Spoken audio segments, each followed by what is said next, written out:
What's up, y'all? What's up? My bad. Um, Cooking my dog food right now. Let me let Corey in this motherfucker.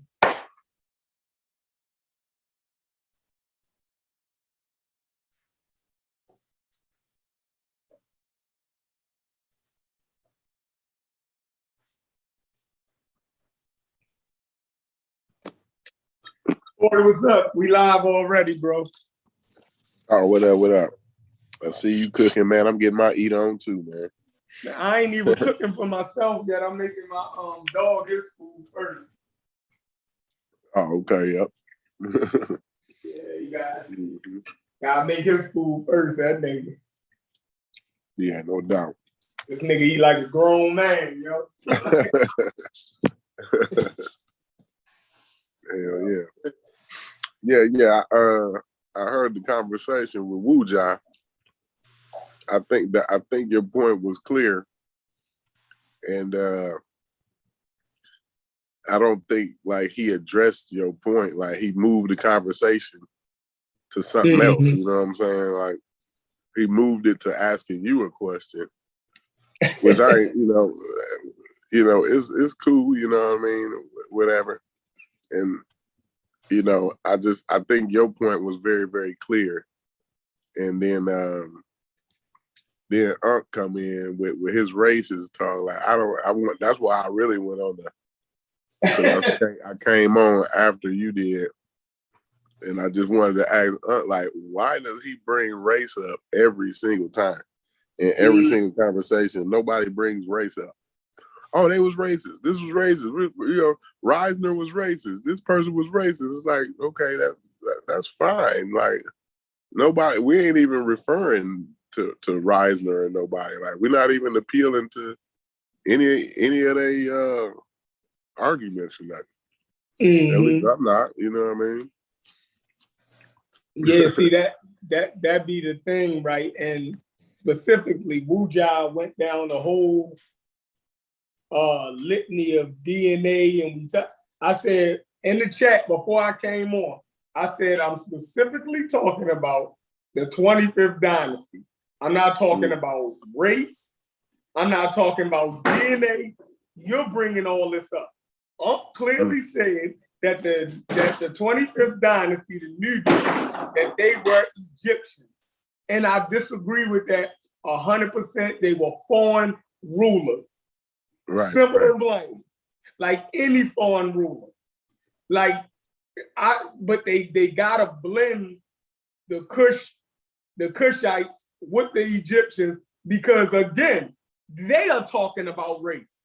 See? Right. You see the thing? Right. They know that the Cushites are considered black.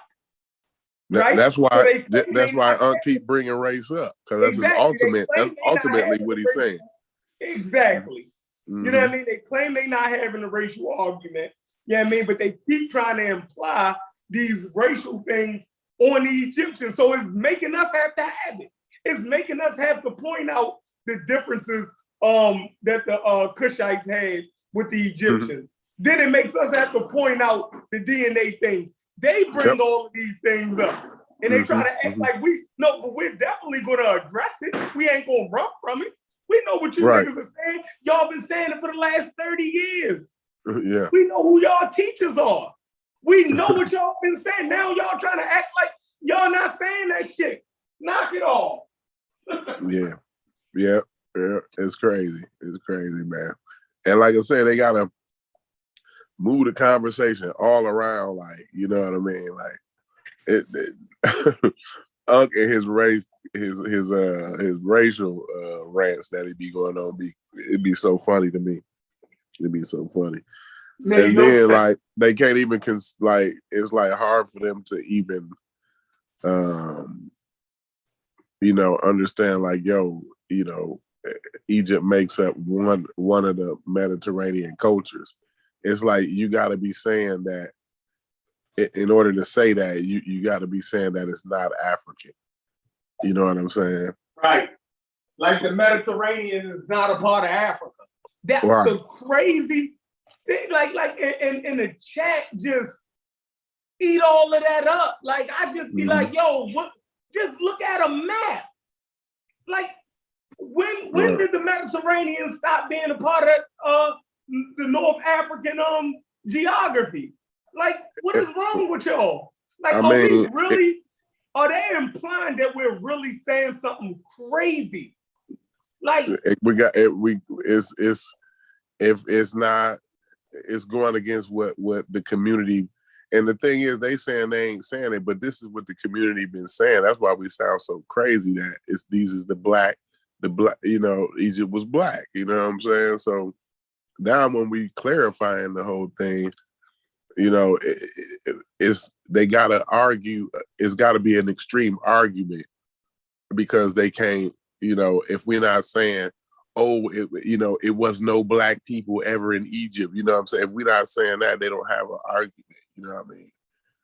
It's just crazy, man. Yeah, I'm still lost on that the point about the Cushites and the Egyptians, like y'all make it, but then he went to an even further extreme and said that the Ptolemies, right? The Greek rulers that came into Egypt, that they were Egyptians also. Like, because now he was trapped, right? Right, he had to say that. I ain't never heard him say that before. He but was trapped. You know what I mean? But nobody would sit there and say that what's his name? Alexander the Great, his general family was really Egyptian. Who's going to, you know what I mean? Like, come on, man. They were right. I mean, and then the point about I kind of felt them on the point about the you can come and be a American citizen, or somebody could come and do whatever they need to do and become an Egyptian citizen, right? Mm-hmm.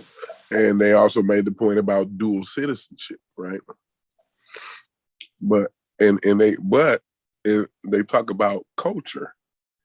Culture is the king, right? Mm-hmm. So are we?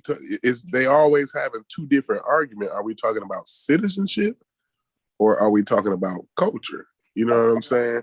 Because a Mexican can live in America and be an American citizen and still practice Mexican culture. They do it all the time. He's still a Mexican.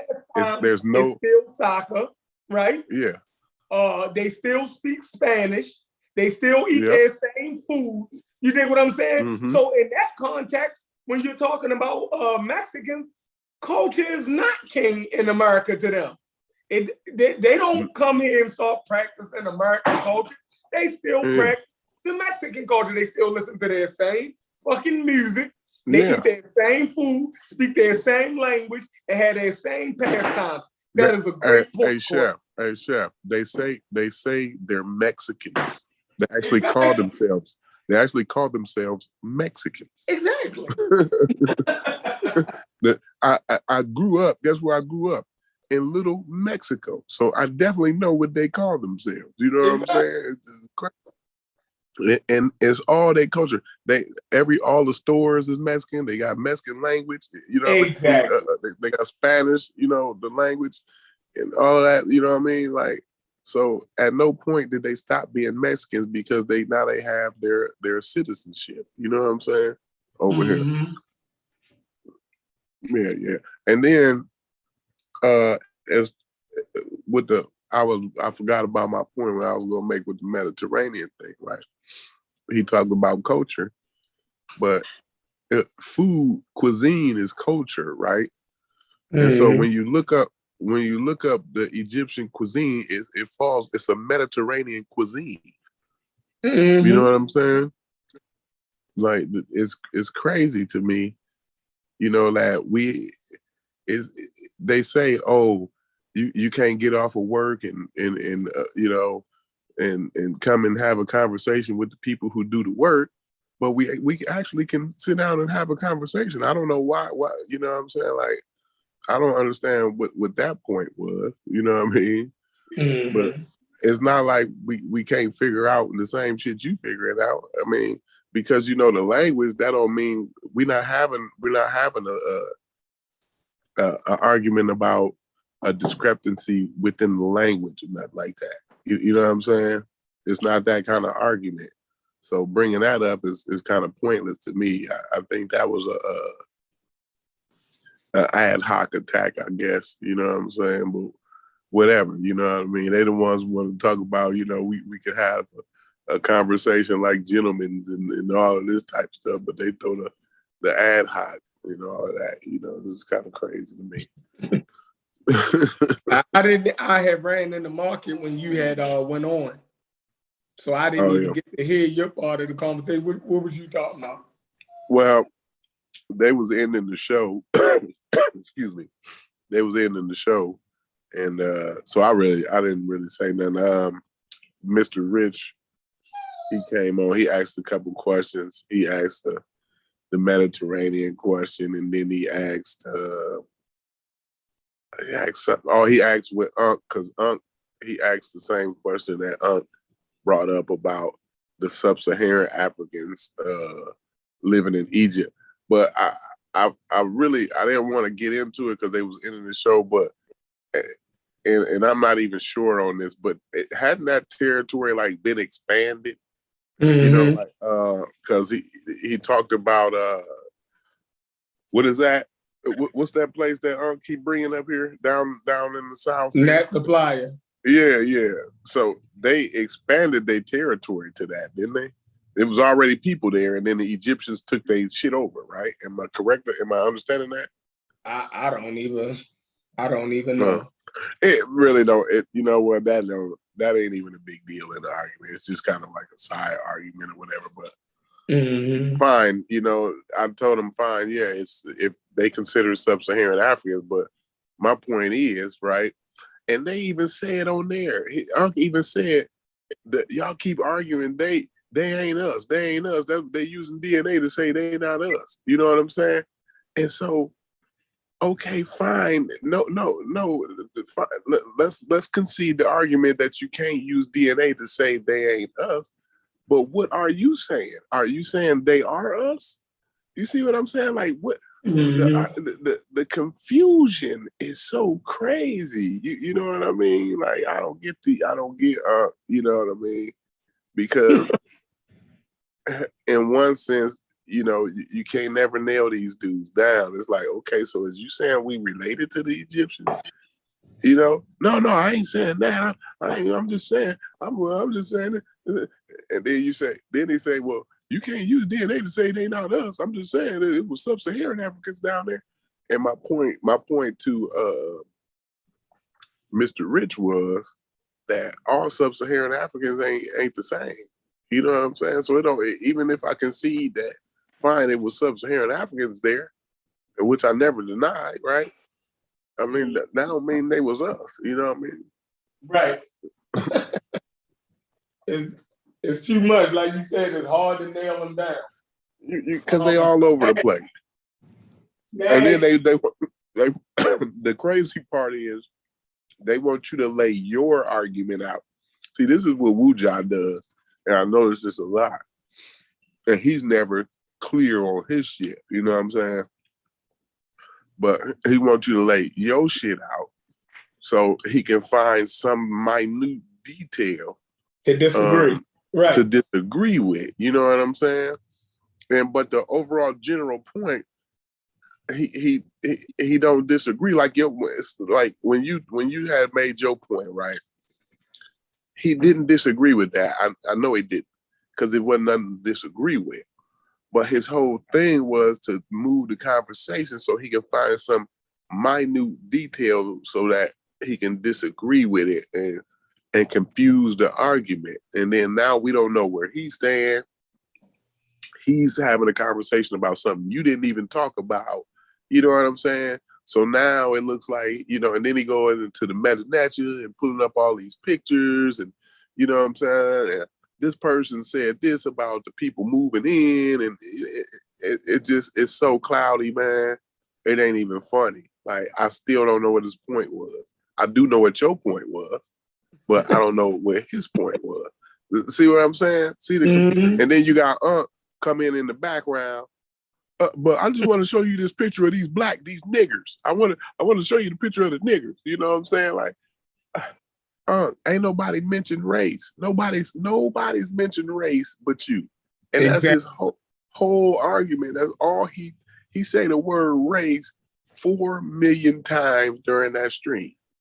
4 million times, man. You crazy, dude. But then claim that he ain't talking about race. And then claim that we're using like I told that's race science. That's race science. Before I got on the panel, I said in the chat, I am talking about Kush in Egypt. Wuja went into all this about DNA. I'm not, I can have this conversation without mentioning DNA, right? I can have this conversation without mentioning race. Y'all gonna keep using that shit because at the end of the day, that's what y'all talking about. So why y'all keep that? And it's crazy because the chat act like they get what they saying. Most of them, and if they want to be honest, most of them just want to hear that the Egyptians was black. That's what they came into the community for. Yeah. Yes, sir. So why act like y'all actually understand these niggas, what they saying now? Because y'all want that shit pushed that the Egyptians were black. So everything that they say, y'all hanging on to that shit because y'all feel like they fighting for that black Egyptian shit. But then they acting like they not saying that. So all y'all motherfuckers tripping. They tricking each other. They tricking each other. You know what I'm saying? Everybody tricking each other, man. It's crazy, man. It's nuts, man. It's crazy, yo. And that's a good point too. Like, the chat is actually thinking these niggas is arguing for Black Egypt, and that's why I kept telling Jack. Go ahead. But Corey, I have no problem with them arguing for Black Egypt. My problem is acting like you're not arguing for Black Egypt. That's where the problem lies. While having a Black Egypt argument. That shit is crazy. I have no problem with Assad's argument because Assad make himself clear. The Egyptians were black people. All right, now we got now we both know what the fuck we saying. So I'm cool with Assad. You feel me? I can have the conversation with him. You know what I mean? Smash. I can have the conversation with him. Even though I feel like he used Nubians for Egyptians a lot or Cushites. I think he said that tonight. He was like the Nubians was Egyptians, and that I typed that in the chat too. I asked that question again. I'm like, did he say the Nubians was Egyptians? Like, and then they say, well, they wasn't Nubians. So okay, so why are y'all saying Nubian then? Was they Kushis or what? You know what I'm saying? Yeah, see, I'm confused. But like I said, Assad, I understand his argument. Smash, I understand his argument. Uncle Wuja, that's where it gets, you know what I mean? That's where what's Smash's argument? Yeah. I don't really know where Smash is at on the whole thing. No, Smash argument is similar to Assad's, right? He had no problem with stating the okay. You know what he's saying, but for me, I feel like Smash uses the Nubians and Cushites interchangeably with the Egyptian. He always showed the Nubians in Egypt, and saying, "Well, I can show you black people there." You know what I mean? Like he did that tonight, but he would show Nubians, right? So, you know what I mean? Like you said, we're not saying that Mexicans can't be in America. Like they definitely can be in the United States. They can be United States citizens, but they say that they're fucking Mexicans. Ain't no time do they stop being Mexicans, man. No time do they stop being Mexican. You feel me? hold on, I want to smash just into the string. I mean, what's the name? I'm gonna put the link back in the chat. Unc said he went out with his woman tonight, and I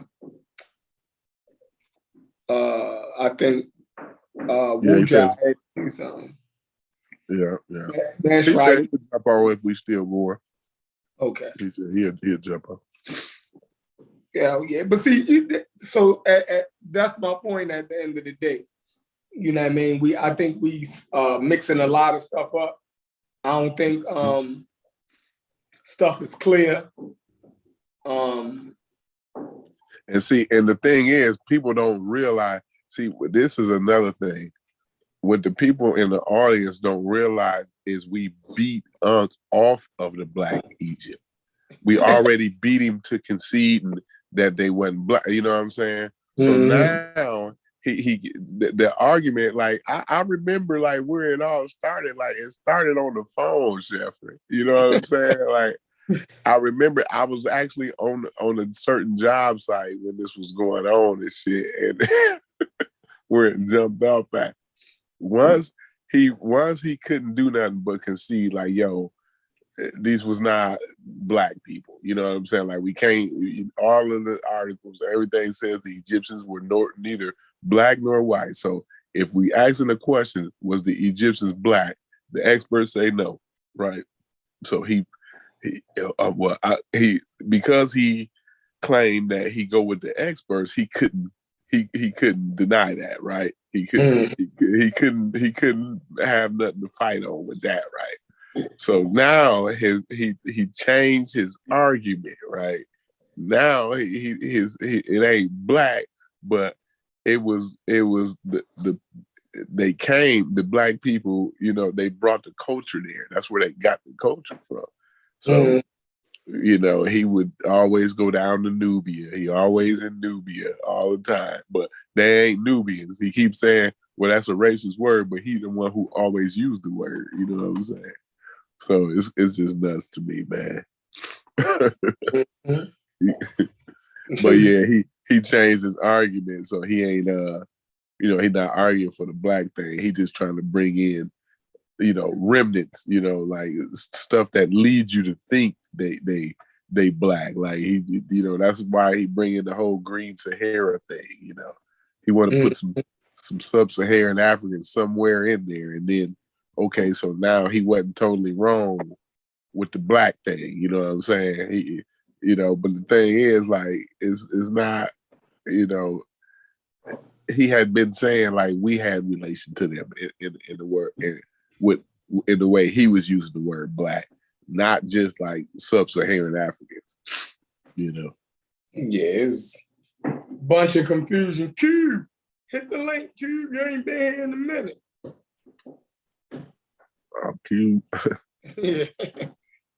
We ain't had no Cube hour in a minute.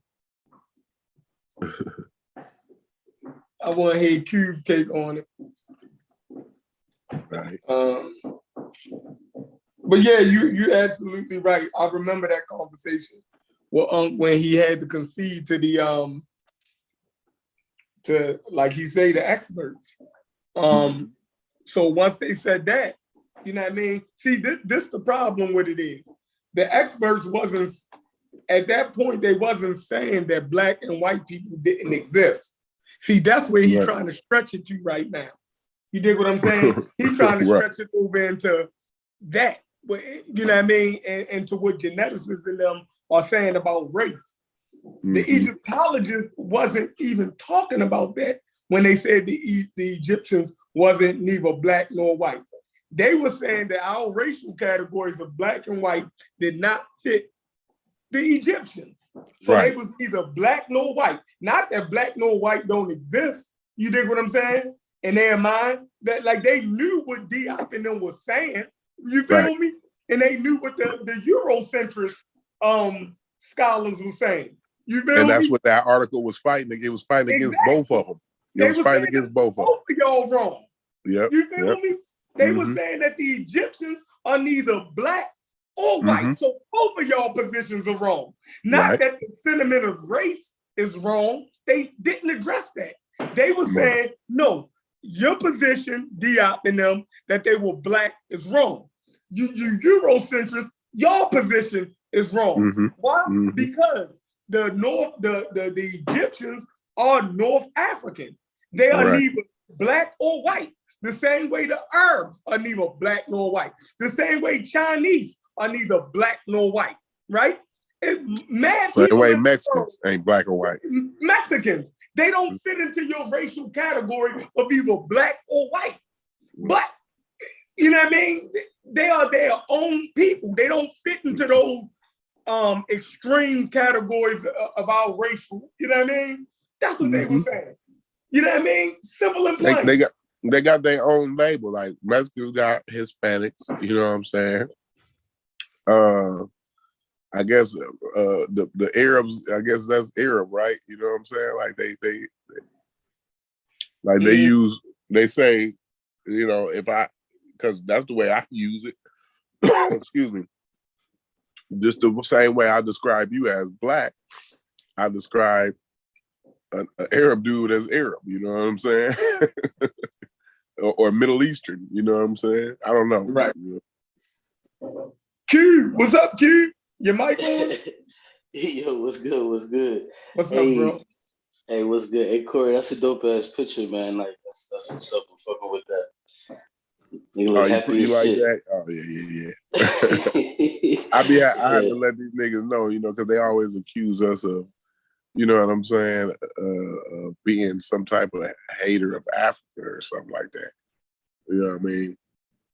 And most of these people who try to paint that picture of us don't even have as much invested in the continent as I got. You know what I'm saying? So I just be like, man, it'd be crazy, man. You know what I'm saying? Yeah, that's they don't got nothing but shots for us. You know what I'm saying? Yeah, I'm fucking with that, bro. That shit, it's inspiring me to take my white queen to Ghana and you know. Now let me stop. Get her into tradition. Teach her how to cook some of that cuisine, that Ghanaian cuisine. I ain't even gonna troll the women, man. I apologize for that. Right. But nah, man, I just tuned in, man. I'm just, just trying to figure out what y'all talking about. So I'm gonna listen for a little minute. But what up, Chef, man? I see you, bro. Peace to you. Man, who else on here? Just me and Corey right now. Oh, okay. We was talking about the Egyptian racial issue that we've been having. I know you didn't heard it. You know what I mean? Right. So yeah, I was listening to a Smash channel today, and I don't know. They probably still Did you hear Chevron's conversation with Smash? Nah, I just popped in for a little bit. You know what I'm saying? I was doing some other things, but I just popped in for a little bit, seeing that it was live and it was chopping it up. But I don't know. They should. Okay, so let me ask this now. So they said that the Egyptians were black, right? Man, if you ask them, they'll tell you no. But I'm just gonna be honest. That's what they arguing for. And see, I'm glad you answered it that way, because it seems like they're on the fence about it. You know what I'm saying? They want to make arguments for them being black, but then at the same time they want to say, well, they were African. Well, African don't mean what we mean when we say black. Right. You know what I'm saying? So it's like that part of it is kind of crazy to me, and they kind of play the fence with it a little bit. I don't know why they do that. You know what I'm saying? Right. Like, because they have to, because it's hard to concede that, I thought this, but it wasn't that. So, you know what I'm saying? And it's so much invested, so much time, so much, you know what I'm saying? Like people learn the language, they've taken trips, you know, they invested time and money and energy into it. You know what I'm saying? So that's a cop. Go ahead. That's a cop out for me, bro. Like that's a cop out for me. Like I've heard Unc say in the past, like, oh, you can practice any spirituality on the continent, like whatever you want. And in my mind, I'm like, what the fuck you can't? You know what I'm saying? Like, I don't agree But with that. that was a concession to me, though. That was a concession that we actually right. But when it has to boil down to it all, you know what? Fine. What we doing is we just practicing a classical African tradition, and if white people in Europe can practice Greek traditions, then we got the right to practice Egyptian tradition. Well, But that to okay. me, that's a misnomer. To me, that's not even. Go ahead, though. Go ahead. But see, this is why I disagree with it, because don't you look at white people funny when you see them practicing Islam? Because I know I do. I'm like, what is this Right. blonde hair, blue eyed dude? You know what I'm saying? He done painted his beard red. Like he stands out like a sore thumb to me. He doesn't look like he Yeah. belongs. You know what I'm saying? Right. So even if white people decided to go back and practice Greek culture, whatever the case may be, it still look weird to me. You know what I'm Yeah, saying? it do. And even if like, okay, all of these different traditional spiritual customs and cultures in Africa, if you weren't raised in that, I don't think you should even be trying to deal with it. You know, I think maybe you should take bits and pieces of it and maybe implement some of the great things, because all spiritual systems have great things about them. Maybe implement some of those into your life, but to just go out and follow it, like I don't know, it just looks weird. I think it's a place for that. I think it's a place for that. I think it's that place. It's in the museum, and it's in art, like movies and you know your paintings right, and your you know the pictures that you put in your house, and you know right. things like that, to appreciate it like that. I don't think it, because even when you go to Africa, like nobody's trying to stick to those practices. Like people are trying to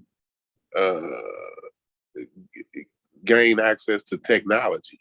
You know what I'm saying? They're not trying to stay in the old ways. You know, that's what's holding Africa back for the most part. You know, because you got the priests. You know, they gonna pray to the gods, and that's how they gonna take care of the issues. You know what I'm saying? The sanitation issues, to you know, Yeah, to make sure the and me sewage get personally, out of the city and shit. Go ahead. Yeah. yeah. And me personally, I think, man, like, just honestly, that shit is archaic. You know what I'm saying? Like, I understand people would get on a spiritual trip and all of this other type of shit, and will look at different things to try to better their life. I get that, but a lot of this stuff is archaic, man. Like, you'll have the It Buddhist is. who will sit there and meditate for like 3 hours, and then he'll pick up his phone and call somebody. And it's like, okay, you know what I'm saying? Like, it's Right. just backwards and archaic to me, you know what I'm saying? So, like, I don't know. I And just, it's fine to sit and reflect, I guess. I mean, everybody needs time, you know. So I don't, you know. I guess you know you can call it meditation or whatever, but I just look at it like it's just time to sit and reflect on shit for a minute. You know what I'm saying? Get your thoughts together. You know, that's just what human beings do. I don't think it's no right, spiritual. You know what I'm saying? It's just something that a human being needs to do. You know, I don't think it's nothing right. more than that. You know. Yeah, And like you said, because you get on the phone, you get a phone call, and you spend 3 hours meditating, but now the phone call and took all that energy away. You know what I'm saying? Like right. that was, you know, in 2 seconds, that energy, that positive energy that you just spent 3 hours trying to get, then went away from from one simple phone call. You know what I'm saying? But, yeah. And you know, like, I'm not I know my previous statement may come off as I'm like against meditation and stuff like that. And like, I'm not, because we all meditate, you know what I'm saying, from Right. time to time. It may be when you're driving to work. Sometimes you Yep. just turn the music off, turn everything off, and you just sit back and think about, you know, the direction of your life. Or, Yep. you know, sometimes when the kids is out and you just in the crib, sometimes you'll just be sitting there and just be thinking, or you'll just Mm-hmm. be writing stuff down, the things that you want to accomplish. So we all do it, you know what I'm saying? So I'm Yep. not like taking a crap on meditation, but it's kind of archaic to me, the way how it's being practiced, you know, and I don't see the benefit of it. You know what I'm saying? Mm-hmm. You know, because we got to think, man, years past, thousands that is, Like these people ain't have fucking PlayStation and computers and all type of shit that will captivate them to keep their mind busy at all times of the day. Whereas today we have that. We got social media, we got video games. We can go on a trip and get on fucking roller coasters and go to a sports event. Like we have so many things that can keep our mind captivated, and or like like we can turn our brains off, right? and just chill. So it's like I don't know. But I'm an atheist, so I'm gonna say stuff like that. But it's just the reality of the situation. You look at things for what they really are. I mean, you don't have to incorporate, so much, mystical, but mystic. I don't know, man. Everybody's just impressed with that kind of thinking process, I guess. They want to be deeper. My bad, go ahead. I heard somebody call it. I was listening to Matt Dillon. Excuse me, by the way, man. I got a sinus infection, so just in case I'm coughing and sniffling and shit. But Matt Dillahunty, he call them deepities, and that's what everybody want to do is they want to talk about things, and Wu Jai is guilty of this, man. Everything is a deepity to him. It ain't nothing. What it is. Like when you talk about what a citizen is. Now, all of a sudden now we don't really understand what a citizen is, and we gotta, go through all of these deepities, and then we gotta pull up the Metanetia, and you know what I'm saying? And we gotta figure out what it said in Metanetia.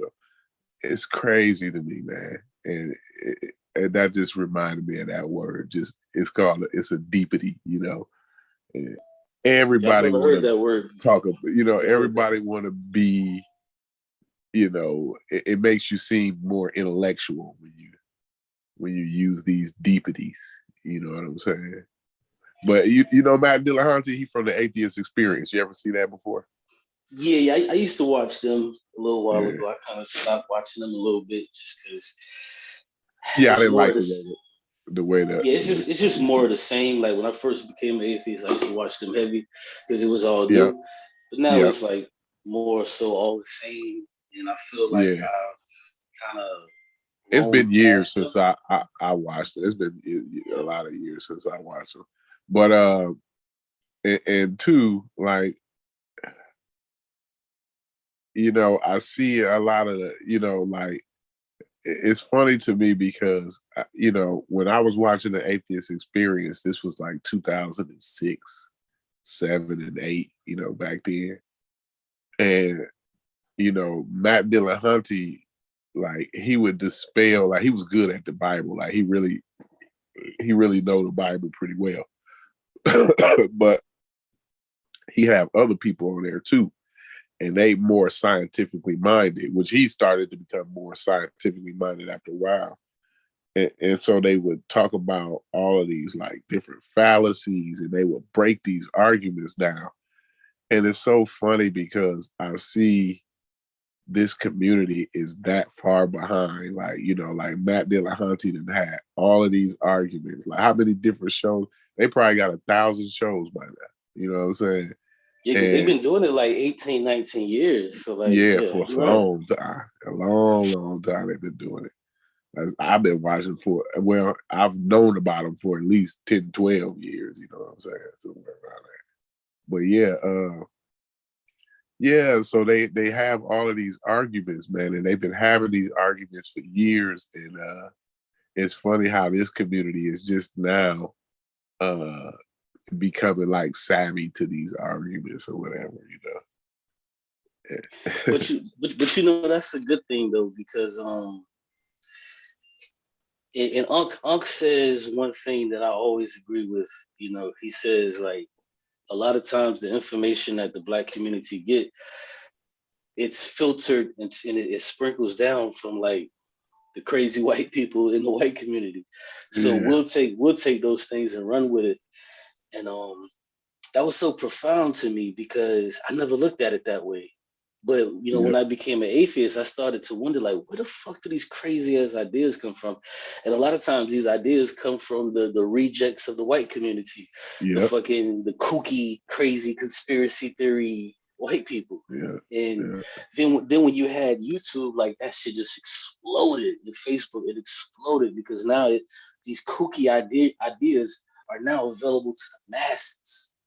You know, YouTube didn't start out like that though. Like, you know, YouTube started out like people was putting debunk videos, like debunking all of the conspiracies and shit like that. Like all of the things that people just took for, you know what I'm saying,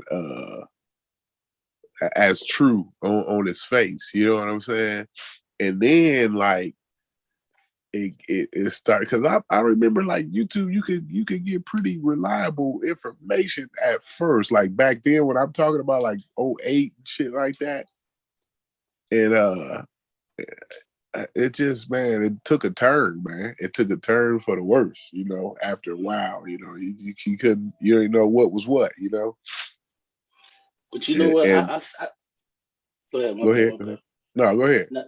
No, I was just gonna say, like, I think that it's kind of like this, you know. YouTube has grown immensely, but I remember when I got on YouTube, you know what I'm saying? Like that was my introduction to Zeitgeist and fucking all of the conspiracy theories of 9/11 and all of that shit. So, and it's funny you mentioned 2008 because like around that time, like that 07, 08, that's when I used to like, because I was into that conspiracy shit. You know what I'm saying? I was like, oh shit. And then like it's so funny because that's what led me to the Black Hebrew Israelites. Because I say this all the time, that people who believe in all of these conspiracy theories, they're usually 9 times out of 10 religious. So that conspiracy theory stuff led me to the Black Hebrew Israelites, which ultimately led me to atheism. But like that shit was there, bro. Like it was there for the people who sought it out, you know. And I guess, yeah. It's all about what's in your what you search for. They gonna give you more of what you want. You know what I'm saying? I guess, And see me, you know, being into the atheist experience, you know what I'm saying? Because my thing is, around that time, I was just becoming, I had already been an atheist, but I didn't know the word. You know what I'm saying? I never heard the word before. Well, I heard the word, but I really didn't really know what it meant for real. I kind of thought like it had something to do with like devil worshiping or something like that. You know what I'm saying? I just really wasn't familiar on what it really meant. You know what I'm saying? And so at this time, you know, I already understand that I'm an atheist, you know, around 08 or whatever. And so I'm watching Matt Dillahunty and all that. But I'm trying to figure out, like, man, I'm seeing all these Black atheists because they would lead you to other shows too. It was other different shows or debates, and I would watch different debates, like Christopher Hitchens debates, all of those old school debates. You know what I'm saying? It's some classic debates too, man, that people should see. Man, I done forgot all of them though. Yeah, but I don't watch some of those debates with the Hitch, man. That motherfucker, like, during his time, like, he was a fucking monster. I don't know if he would be able to survive today with a lot of the apologists, but like, for his time, he would. I think he would, because he was beating. Didn't he beat up William Lane Craig already? You know what I'm saying? Yeah. But that was William Lane Craig 20 years ago. You know what I'm saying? Like William Lane Craig today. You know, he's much more formidable. He a beast now. He's much more formidable. You know what I'm saying? Like that, you know, William Lane Craig was intelligent. You know, he was smart. But what kept Christopher Hitchens relevant and made him so formidable during that time was his presentation and, you know, the way how he said things. You know what I'm saying? But today, like some of the apologists today, man, they're very sneaky because what they've run to today, the apologists today, they've run to philosophy. You know what I'm saying? Like they've gotten out of science. Like they can't mess with science no more. It's ironclad. They can't fuck with it anymore. So they run to philosophy. You know, Yeah, with the and the logic reason, and shit. yeah, and see the reason they run there is for the simple fact that's a safe place for them. Right, That's a very safe place for them. Well, it's a philosophical point of view, you know, theism Mm-hmm. altogether, you know, as a philosophical point of view. Mm-hmm. Because before it used to be like they were trying to be scientific. They were trying to be scientific, you know, with what's the name of that company? Genesis. What is it? Genesis something? Answers in Genesis. Answers in Genesis. Yeah.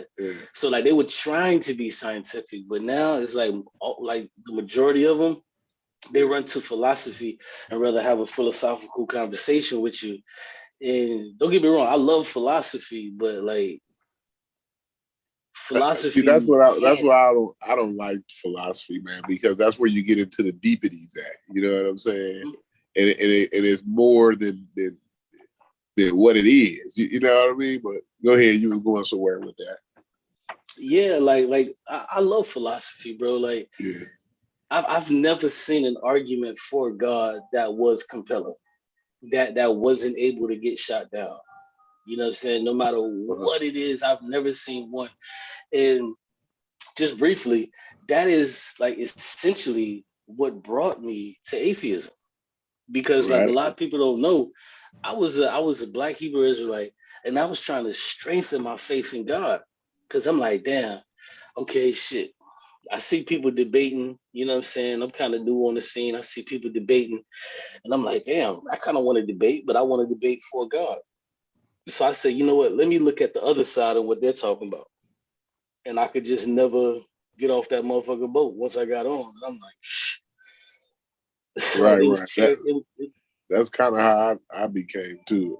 Atheist, trying to get closer to God, and shit, got myself way away from God. You know what I mean? Yeah, because like what first did it was the science. Like the first thing that did it was science and evolution. Like that really sailed that ship for me. And I'm glad. The thing, I was fortunate to have that foundation. I already understood. You know, I had good teachers. You know what I'm saying? So I already understood evolution. I never I never doubted like evolution or that. So that was a good foundation for me. You know what I'm saying? I think it might have been a little more difficult for me to become atheist without that foundation. You know what I'm saying? But bro, you know what's so fucking crazy? And like this shit permeates through our community. We go to school, we're taught about this stuff. We take tests on these topics of evolution in science class.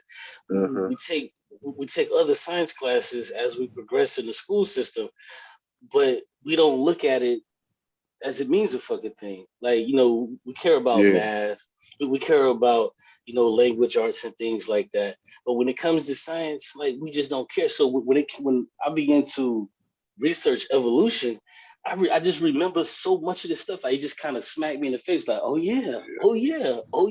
And then especially when you start to get into other sciences, like, you know, dealing with physics and like the cosmos, it's just like everything was just slapped me in the face. Like, but when you're religious, you kind of put that to the side because you believe that God created all of this shit.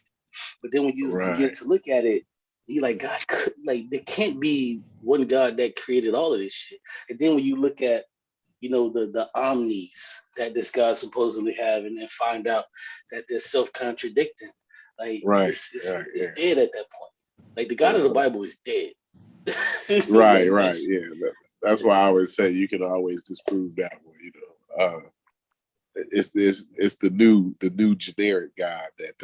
Right, it's the nebulous, it's the nebulous God that's all powerful. But it's like even that right there, like as soon as you tell me that your God is nebulous, I'm done with that too. Because it's like you mean to tell me that this God is some fucking unknown shit that nobody knows about? Well, how can you understand its ontology?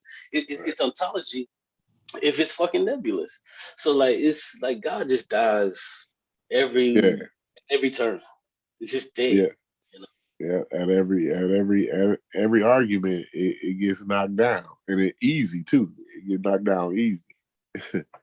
That's the crazy part. Yeah, I love it, man. I definitely love it, man. But yeah, like this Egyptian conversation, man. I'm gonna be honest, man. It's After I read, dishonest. It's a dishonest well, conversation. I don't want to say dishonest, but I'll say yeah, it is dishonest, bro. It's a dishonest conversation, man. Like, you know, only when it comes to Egypt do we not start to not know things anymore. You know what I mean? Like simple things like what a citizen is, or you know, who's black and who's white, and you know, the lines what a like why do Mediterranean the culture lines is. blur? Right. So like why Yeah. do the lines blur when we go to Egypt? You know what I'm saying? Like Yeah. we can clearly say right now that those people that were in Ukraine that couldn't get on fucking trains and planes to get the fuck up out of there, they were black. Yeah, there was black people. Yeah. Right. But then when we talk about Egypt, or they were just North Africa. Yeah. Like, come on, it's like, come on, man. That's I don't know, man. But like you said, man, there's a lot that has been invested. But that's why I kind of rock with Chief X. You know what I'm saying? Like he blocked me, like I don't know, maybe a year ago or so, something like that. But I kind of rock with him because he has like a persona similar to mine, to where it's like all gas, no fucking brakes, and you know I don't care. You know what I'm saying? Yeah. You know, like he has his conviction and he has his points. You know what I'm saying? And I don't think that he's not 100% right about everything. I want to make that clear. No. But But when it comes to his point of contention, I think he's right about that. When it comes to his point of contention, I think he's right about that. And I know what was that, yesterday or day before yesterday? I think Ngozi came on and actually agreed with him. Yeah, and Ngozi done killed the conversation twice. Yeah, and Ngozi killed the conversation 2 times already. Like he pretty much ended it, like on 2 different occasions. But it just so happens that every time Unc is never on the panel when Ngozi is on the panel. So, or at least when Unc can't fuck with Ngozi though. Really though, you know, Unc is, you know, he's a bona fide. He's a bona fide researcher in his lane, and I fuck with him for that because he dope his shit on that. But when it comes to genetics, he really ain't fucking with it. You know what I'm saying? Unc may know how genetics works, but a brother like Ngozi, he's active in it.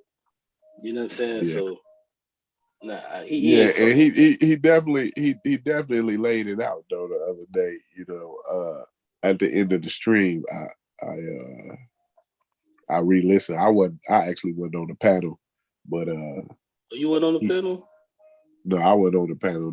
Well, when he was, I was on earlier, and I had got off. But then, I re-listened, and he definitely laid it out pretty good, man. I can't remember his whole thing, but yeah, he definitely laid it out. Yo, he even said some other shit. Hold on, real quick. Let me do some quick house cleaning. Immortal Truth, man. Hey, you my man too. But what am I tripping about? Rams in the chat said, "Nah, Q can't rock with you on that." Like exactly. Tell me exactly what you're talking about, so I can respond to it. I ain't even in the chat. Let me look at it. Oh, nah. Hey, listen. I'm gonna tell y'all, man. This is a tip. Y'all need, and Chef tries to do it sometimes. Y'all need a person. Oh, you know what? Jalandra, she tried to do it the other day too. Like y'all need a person that pays attention to the chat to where, because people be asking questions. I know people be kind of like bullshitting sometimes and making jokes like I do, but like y'all need somebody to like, because that's engagement. You know what I'm saying? Y'all be having like 100 motherfuckers in here. Y'all need to deal with the chat. You know what I'm saying? Because it makes them feel wanted. It makes them feel like their voice. Yeah, it's important. Like, man, remember when you used to call the radio? You know what I'm saying? Shit like that. Like, right. This is just the evolution of the radio. People can now chat in real time. So you gotta fuck with the chat. You gotta answer some of those questions. You know what I'm saying? So before y'all go live, Yeah, before y'all go live, set a designated person that's gonna be able to watch the chat and shout out people. And Unc does a good job of that when he first comes on. He said, "Shout out to so and so, shout out to so and so." You know what I'm saying? Just to no doubt, recognize. No doubt. We try, but you know, we get into the conversation, especially me. It'd be hard. I'm always doing something anyway. Like I'm never just on the live. Like I'm always doing some shit. You know what I mean? Right. So it's hard for me to shout out to my brother Psychopatheus, man. I see you in the building, man. Peace to you, bro. Yeah, for sure. That's my brother right there. But yeah, I understand that. I've heard Psychopatheus. He's had discussions with people in the great debate community. Is that the same person? I wonder. Yeah. I don't know if it's the great debate community per se, because like the great debate community, I don't know if it fizzled out or they're just not that active anymore. But I know Steve. I don't think it's that active. I think they exhausted all of the arguments. You know what I'm saying? And so it's just not. Yeah, bro, it's so crazy, bro. It's so crazy because when I came around, like all of the fucking arguments were like exhausted. Like you're right about that. Like. But I came around when they was fresh. Like when all this was fresh when I started watching this shit. Like most of those debates, most of those, you know, the ones that was on YouTube, because you know some of them was taped or whatever. But most of those debates and shit, though, I watched them live, man. You know what I'm saying? Like I seen all of that. My man's damn it, what's his name, man? I be so forgetful, man. Yes, baby. But he used to have so many good discussions on his channel, man. And he switched to a different channel, and him and that dude fell out. And so now that he don't even do it anymore. Oh no, listen, you talking about the non sequitur? That's what Steve. The non sequitur show. Yeah. What's dude's name? What's the dude with the beard's name? That's Steve McCray. Steve McCray. He used to have a different show before that. Before the non sequitur show, he had a different show. It was the great debate. It was the Great Debate Channel. Okay, yeah. He got with the dude Kyle. What's Kyle? I forgot his last name, but they was beefing. Yeah, they got into. Psycho was on there like 2 years ago. He debated this dude on. I remember watching the show live. Psycho was on there debating this dude on ethnocentrism or something like that. Psycho in the chat, he'll tell you. Yeah, he said, that's him. He did say, that's him. Yeah. He had a fucking. So Psycho been around. Psycho know exactly what I'm talking about. He know everything I'm talking about. He been around for a long time. He done heard all of these arguments. Like he's somebody like hit that link every now and then, man. When we go live, Psycho, because like you've heard all of these arguments. You know, maybe not the Egyptian. I've never heard him talk about the Egyptian situation or whatever. But as far as atheism and theism and the belief systems and all of that, conspiracy theories and all of that, like he done heard all of the arguments that you could probably possibly hear. Remember what was it? The 3 black heathens with a Dragnot. Dragnot. Unc knows Dragnot. And because he'd been on Unc's show before, and I don't know. But those guys don't move. Hold on, it was Dragnot. It was what's my other man name with the glasses and the dreads, and then it was Imp, Imperial Atheist. Man, I used to love listening to Imperial Atheist. Man, that nigga, he was what's the brother with the glasses? But like everybody done moved on and they just talking about other shit. Imp ain't even on no more. You know, he got businesses and shit. I be trying to keep up with him, but Dragnot, he be beefing with G-Man a lot. You know what I'm saying? Like he and that dude is so hilarious. G-Man's so hilarious, dude. That dude is a funny character. Yeah, he's I don't think he's serious. I don't believe G-Man. I think he lying. I think he playing. You know what I'm saying? I don't think he that's his personality. Do you think so? I think, bro, listen, I think that's who G-Man is. I think he's crazy. I just think he's crazy. You know, like he's one of those crazy for God Negroes. Like that's just me. Yeah. It's just hard for me to see somebody being like that for real. Like, he don't have like Nate. Yes, Nate. Oh my bad, I didn't mean to cut you off. It was Nate. It was Dragnot, Nate, and Imp. That's what I it think was. I'm familiar with Nate. I don't think I'm familiar with Dragnot and the other dude, but I don't think I'm familiar with Nate. Yo, them niggas, man, I'm telling you, like, I caught the tail end of that shit, like the last 2 fucking shows, and they just went and started doing separate shit. Cause was it the 3 Black Heathens? I think it was. Yeah, Nate blew the fuck up, bro. Nate blew up. He started covering like legal issues and shit because he's like a real lawyer and shit. Oh, okay, yeah. So he moved on. I'm still subscribed to Nate. I'm still subscribed to Nate, and I be watching some of his shit. Like he blew the fuck up. Dragnot, he be streaming these weird people like you just said, G-Ban and all of these. He just be trolling motherfuckers pretty much in my opinion. But don't really be on there. But I really fuck with them because like they was black and they was doing this shit. You know what I'm saying? Right. Like, that's when I first became an atheist in 2018. Like I was really fucking with them and they killed it. And I was like, damn. You know, niggas just went their own separate ways. That's how I got up with Unc though, man. Because like, you know, Matt Dillahunty, them, they doing their thing, right? And Dragnot them would be on, right? But it's not it was not like their thing, like, you know what I'm saying? And I wanted to see like, is it, you know, black people that do this, you know what I'm saying?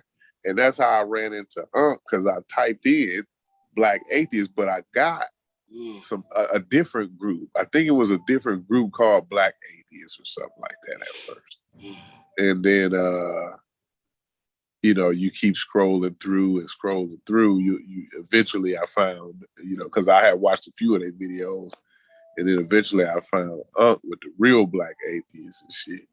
And yeah, so then it was on from there, you know what I'm saying? Because he even dealt with evolution and shit. So I'm like, oh, he's scientific too. Like, yeah. This is where I'm at, you know. Man, I'm gonna tell you, the first time I seen this nigga Unc, bro, Sarnetta must have been down in the ATL or some shit like that, and he recorded a video of the nigga, and the nigga Unc was popping shit, and I'm a Black Hebrew Israelite at the time. Oh, so, okay. So that nigga was popping shit. And I'm like, what the fuck? We got a nigga as a fucking atheist? Right. Now, my idea was similar to yours. Like, these niggas is in the devil worship and all of this crazy shit. So, like, I'm like, huh? But when he started popping that shit and he was talking, I was like all that shit is bullshit. But it stayed, like, in that bag. Yeah. Psycho say he in the back. Oh, is he? Okay. Yeah, he said he backstage. But like all that shit kind of stayed in the back. You know what I'm saying? So like when I finally became an atheist, but I'm gonna tell y'all, man, I know this nigga probably listeners probably won't. But man, I used to look up to that nigga, and I say used to for a reason.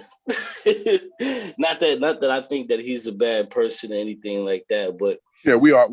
Right. And you know what they say, you know what I'm saying? Like, never talk to your idols. Not saying that he was an idol, but like never talk to your idols. You know what I'm saying? Mm-hmm. Like, cause I'm gonna tell you, bro, when I became an atheist, there was no other nigga out here fucking doing it.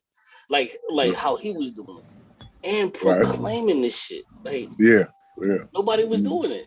So like I had no choice but to look at him like, damn, yeah. And now I feel like I became a rival, which I don't want to be, but it's like, man, I just disagree with so much shit with the nigga. But I'd rather focus on the stuff that we agree on, but that doesn't make for great fear to talk about, to just sit back and circle jerk like, yeah, man, how did you like the game? Or yeah, LeBron scored 50. Yeah, I think he did a good job. Or like, let's talk about what we disagree with. Like, that doesn't make for great fear. So, hey, peace. What up, Psycho, man? I see you, bro. What's good? Psycho, what up, bro? What's going on? Peace, family. What's good with y'all? Oh, we chilling, man. I'm glad to have you in here, man. You we got my man's Watcher though. But a legend, man. What's going on, Watcher? Shout out to Watcher, man. Watcher a real nigga, man. He a real nigga. Well, go ahead, Psycho. What you was gonna say? No, I was gonna. No, I was gonna say, yeah, I remember the great debate days and everything. Yeah, Where you Steve McRae and all them, and yeah, Dragnet. And, the show you was talking about was the Three Black Heathens show, whatever. Oh, okay. Yeah, it was the Three Black Heathens. I thought it was. Yeah. Well, it was Drag, Emperor, Atheist, and and Nate the Lawyer. He's Nate actually got real big on YouTube now. He got like over 100K subs. He blew. Yeah, he blew up. He blew up doing those big trial, covering those big. So it was that Brianna case that made him just flow to where he got like 150,000 on that. Cause I remember, because I've been subscribed to him, but it was that Brianna case where he just blew off of that. Because how he did it, and I don't mean ain't gonna make it too long, but how he did it was he didn't say if it was right or wrong. He just put the information out there. And that shit blew. And I was like, damn, he just kept coming back with a boom, boom, boom. But yeah, go ahead, my bad. You get both crowds, you know what I'm saying, with that. You know what I mean? You get you diversify your crowd, and you know what I mean? And, yeah, definitely. Yeah. He always met with a diverse crowd. You know, the great debate was a diverse crowd anyway, so he already kind of had his foot in the door there. Yeah, absolutely. And see, that's kind of my idea of kind of where I want to start to get to, because with this community we get bogged down in Egypt. You know what I'm saying? And I want to start to broaden the conversation, and not just about religion or nothing like that. Like, we have to hear different ideas. We have to hear a diverse opinion, and I think this community run the risk of, you know, becoming cultish. You know what I'm saying? If we don't diversify, you know what I'm saying, and broaden our listening audience and the people who we have on the panel. So even like today, even though you a brother, it's still like you coming on the panel helps broaden our, you know what I'm saying, our whole thing, you know what I'm saying, because of where you come from. You didn't experience all these, you had conversations with all of these different communities, so you can bring a lot to the table, man. That's why I go in on conspiracy theories so hard, because I got annoyed over the years listening to people trying to normalize these conspiracy theories in our community, and somehow or another try to make that the new pro-black, to where you have to file these weird conspiracies in order to be deemed as somebody for your people. And if you don't file these conspiracies, you're deemed as some kind of agent, you know, you know, like working for the white man, whatever. You are hearing this wild stuff like the white man science and everything. You turn into a pariah, like exactly. Just for giving real information, right? Just not subscribing to nonsense. And and I always tell them, like, it's funny that you calling me the agent of white supremacy when all you guys are all following white supremacist conspiracy theories. We say that so much over here, it ain't even funny, man. Psycho, like you spewing the white community already dispelled these people and debunked them and threw them in the trash. Now here we go 20 years later, you know, bringing it, reinvigorating it, but in the black community, which is crazy. I think it's even more dangerous at that point. You know? And especially all that QAnon stuff and everything else, and you got people that will bring CIA agents on their panel, on their channel, and everything else, and collaborate with these people. Nah, I'm talking about Young Pseudo. Young Pseudo literally had former CIA agents on his. This is like a year or some change ago, but it was before the election. It was before the election when all that was hot, and the Republicans and everything was kind of, you know, trying. He got invited to the CPAC and everything until they kicked him out. Yeah, until they kicked him out. Really? Going there. Really? Yeah. Yeah. I didn't know that. Yeah, I don't follow Young Pharaoh like that. I've been stopped Me following neither. him. Like, I just heard it through he went off. some people. Yeah. I want to Yeah. ask you this real quick, Psycho. What was that debate that you had with that one dude on Non Sequitur? It was about ethnocentrism or something like that. That was a white 3 years supremacist. ago. Yeah, that was a white supremacist I debated on there. Yeah, I remember that. JC, Man, see, that's what I want to do, man. I want to bring like white supremacists and stuff on here, man. You know what I'm saying? Go ahead, though. Don't let me interrupt. I used to get into a lot of white supremacists over there. Like right before the great debate kind of like started to fall, well, that's actually what kind of made it start to fall apart. It started becoming very racialized and politicized around around when Trump was going into office. Right, yeah. And it kind of fell apart then, huh? Yeah, all the little 4chan and 8chan dudes started coming over there and everything, and I was arguing with them every day, like, cause over there, they had like them 24-hour live streams. You come on there any time of day, night, whatever, they live and they talking about whatever. Now it used to be nothing but philosophical conversations over there, that's true. Deep intellectual discourse.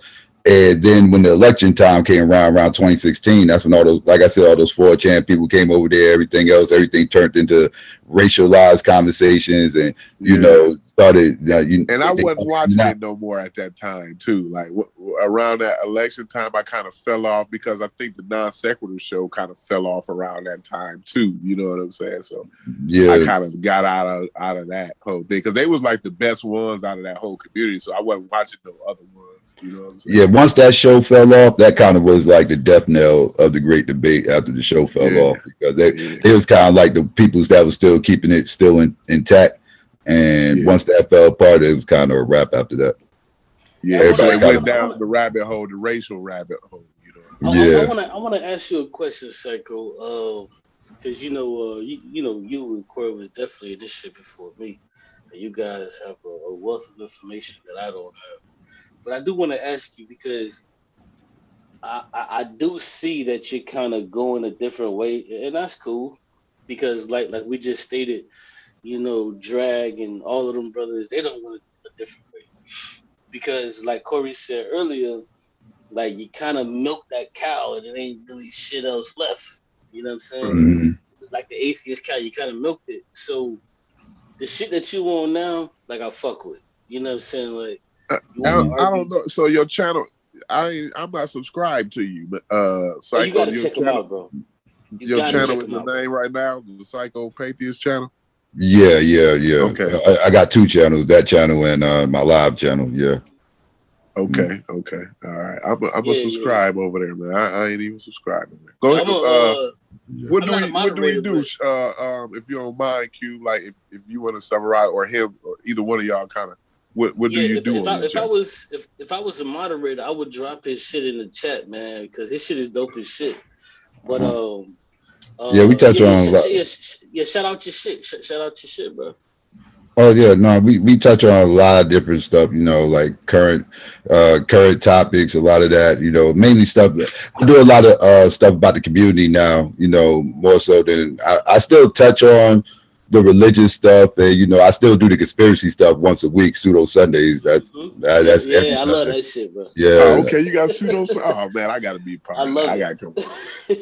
Yeah, that's what that sound like one of my parties. That sound like my type of party. Yeah, that's when we pretty much just start banging on all the conspiracies and everything else, and then we, me and my co-host, Sister Renee, we do our RBG Pill show. That's when we cover a bunch of different stories, like I said, current affairs, stuff like that, and just put our little perspective on what's going on around the world. Just keep people, posted, updated. Yeah, but real quick, let me say this real quick. Just shout out your channel so niggas can come through, because I think you do great work, bro. But shout out your shit, and we got moderators in there, because I can't post it because I'm not moderator. But Psychopath. Shout out your shit, and if there's moderators in there, go find it. Please put that in the chat. This brother is on point like a fucking phone. So shout it out one more time, both of you channels. I put it in there, Psychopatheist. Yeah. Spelled the same way right there. Yeah.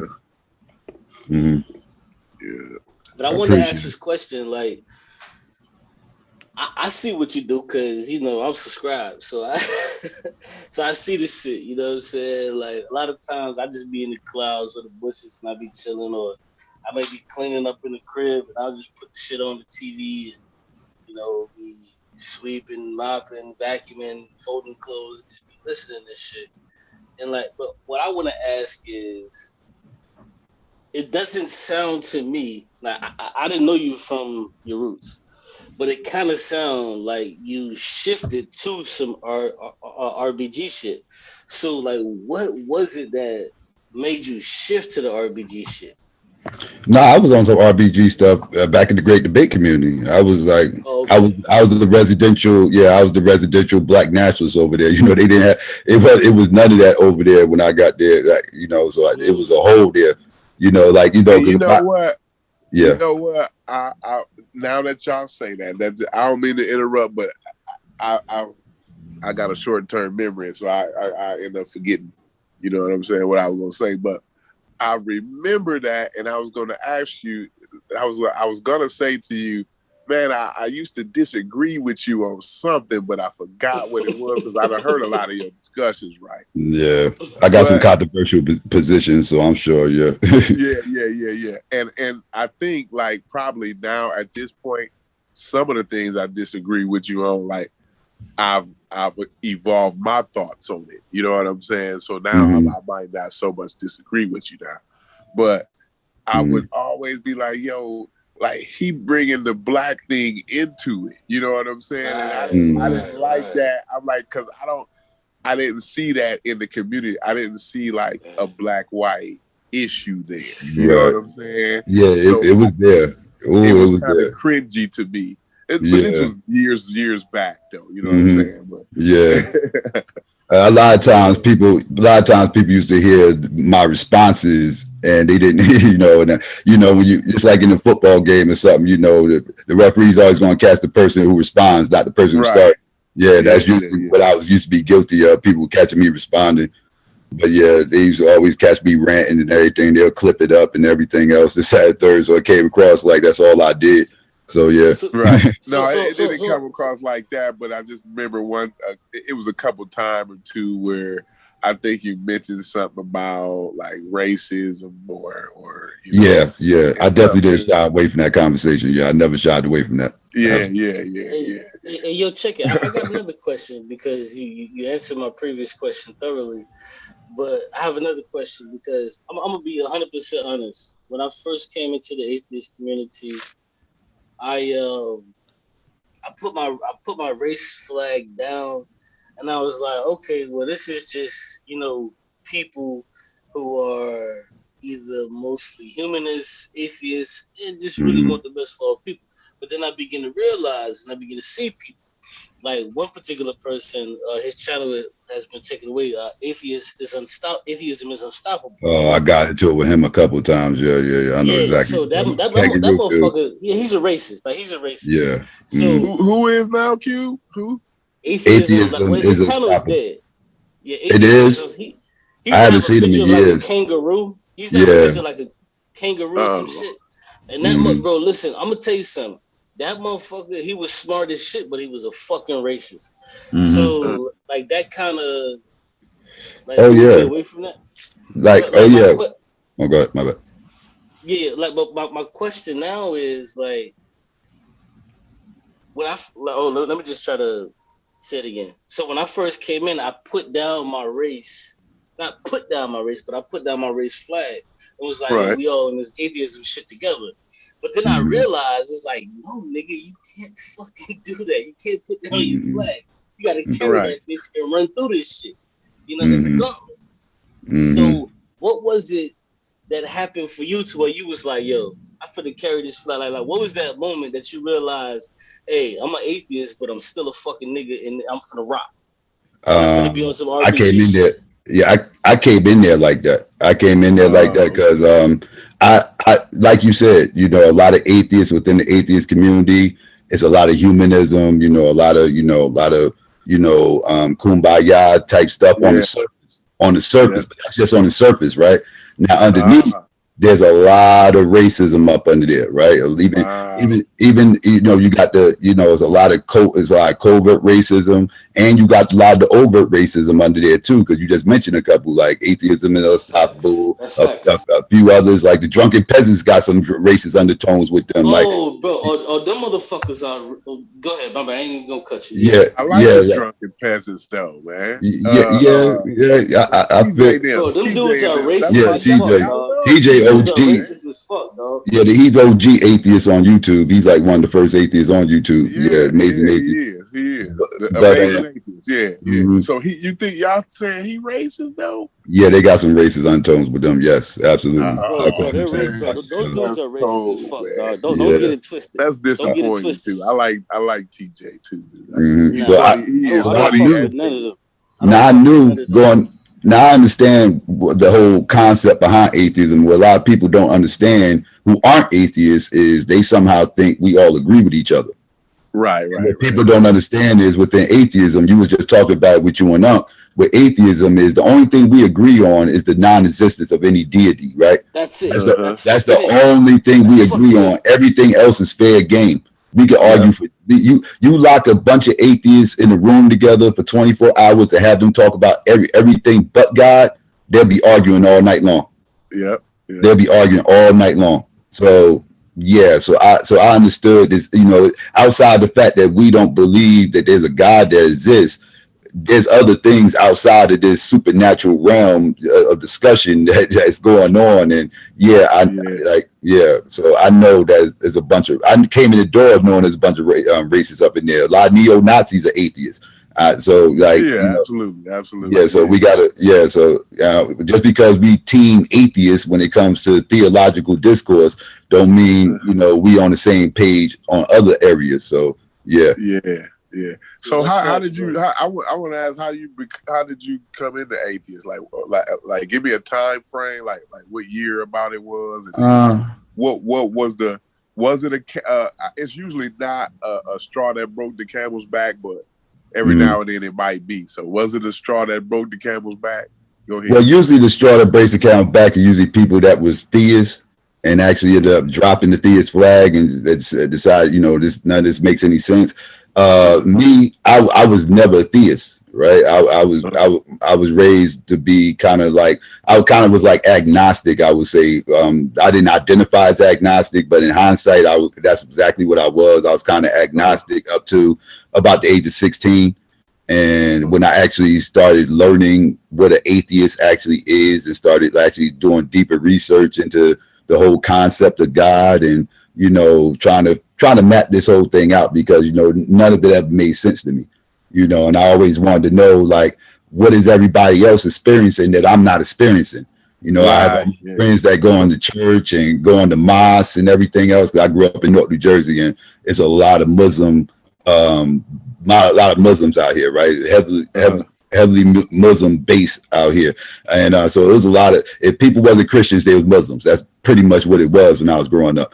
And everybody got their different belief systems. They all telling me about this mythical being that I can't see, that somehow is everywhere and hear all words and could do all things. And I'm wondering, what are they seeing? What are they hearing that I'm not hearing? They telling me I need to pray.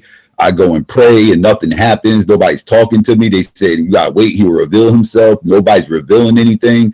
I'm not hearing these voices they claiming I'm supposed to hear. Nothing's making any sense. They talking in tongues. I don't understand nothing they saying. So I'm thinking, well, either this ain't real or I got the devil in me. Something's wrong because I'm not sensing what y'all sensing. So something ain't right. So I started questioning whether or not this stuff was even real. And then I used to always get asked about atheism. And when I was a kid, atheism was synonymous with Satanism. It was pretty much same thing with me.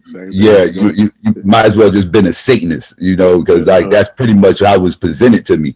And when I actually did some research and found out the true definition of what an atheist is and what they actually don't believe, so to speak, that's when I started to realize, well, this actually sounds more like me than anything, like from what, because this is exactly how I feel, I just didn't have a label to attach to it, so I pretty much started self-identifying as an atheist around 16, 17.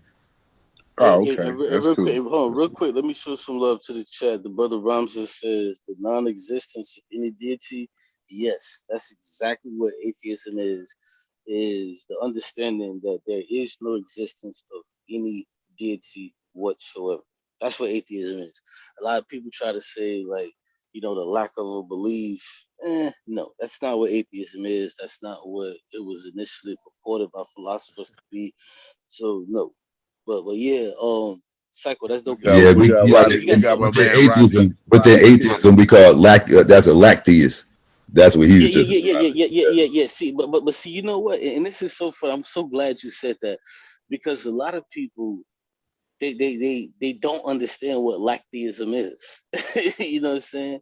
So that they'll look up a definition and say, "Oh, it's the lack of a belief in a God," but that's just like local atheism.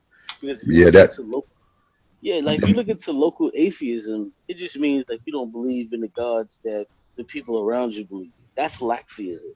But atheism is you don't believe that no gods fucking exist. And that's what I'm gonna be honest with y'all. That's what like kind of moved me away from Matt Dillahunty and those guys. It's because they don't stand on that shit. So like I kind of mm, outgrew it. Like And they got philosophically, they I got kind of more philosophical with it. Matt Dillahunty did. no, no, no, no, no. It's the opposite. I got more philosophical, and I understood that they were just on some shit that was not 100% correct because they were saying like, "Oh, atheism is just a lack of a belief," but it's not a lack of belief. that's a way to include agnostics because that's my issue with the definition. Yeah, My issue with because that they're really definition, agnostics. Listen, right? if you're just a fucking agnostic. If you lack a belief in a God, you're fucking agnostic. But in philosophy, there is a term for it. It's local atheist.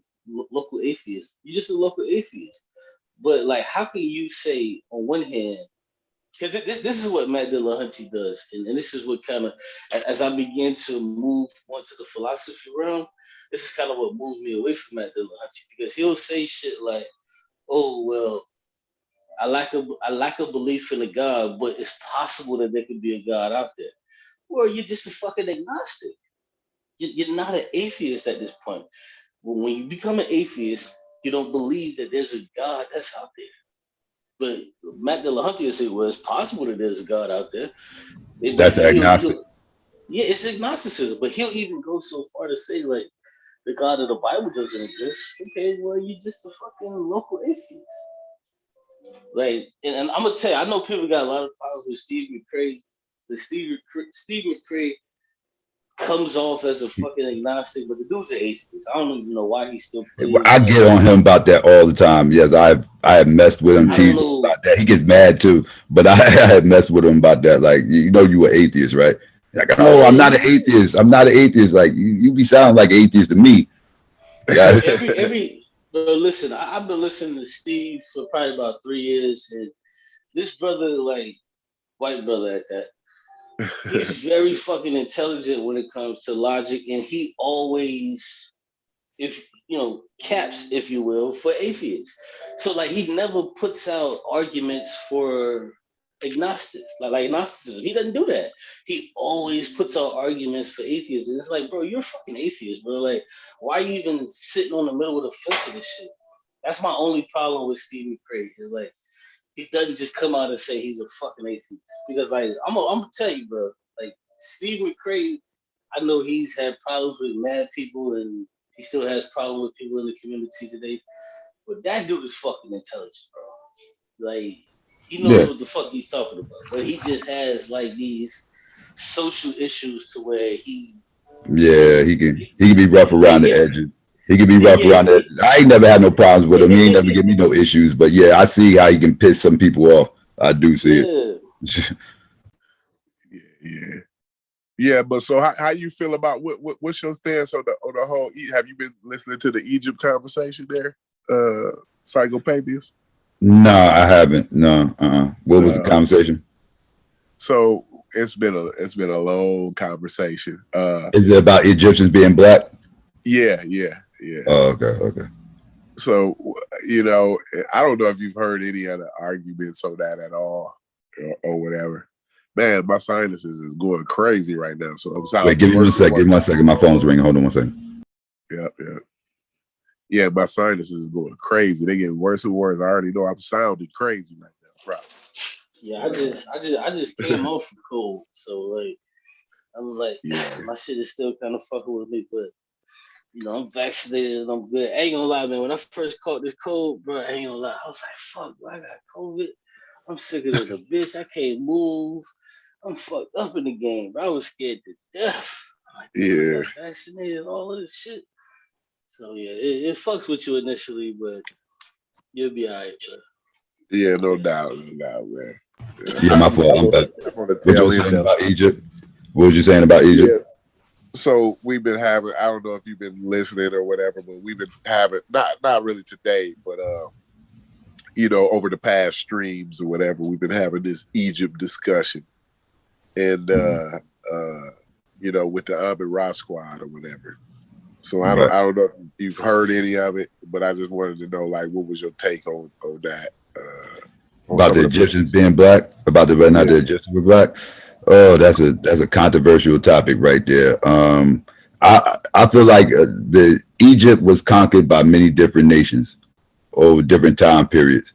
It's kind of hard to distinguish who Egypt kind of belongs to, because like I said, like because of where it was at and how many wars was fought over the area. We definitely know it was black at one point in time. Now, whether or not the original Egyptians were black, I think that's the discussion. And archaeological evidence will tell you they wasn't black. That's what archaeological evidence will tell you. If you're going off the science, but that's a very controversial, I know, to talk about. But I don't know. I don't know. I don't get too caught up into that. But if you go off what the science says, the science will say no. The original Egyptians was not black. They didn't come black till the Kush Empire actually took over. So that's pretty much. I pretty much agree with most of. Yeah, pretty much most of what you said. Yeah, I wouldn't have any contentions with that myself. The experts say they was neither black nor white. So, you know, just in the same sense as Mexicans is neither black nor white. You know what I'm saying? So I definitely agree with that. It seems that in this community, we've heavily invested in Egypt because of its geographical location, because it's on the continent of Africa. And I think we've been searching for a greatness, some type of legacy to hold on to, something to point to say that we more than just slaves or whatever, you know.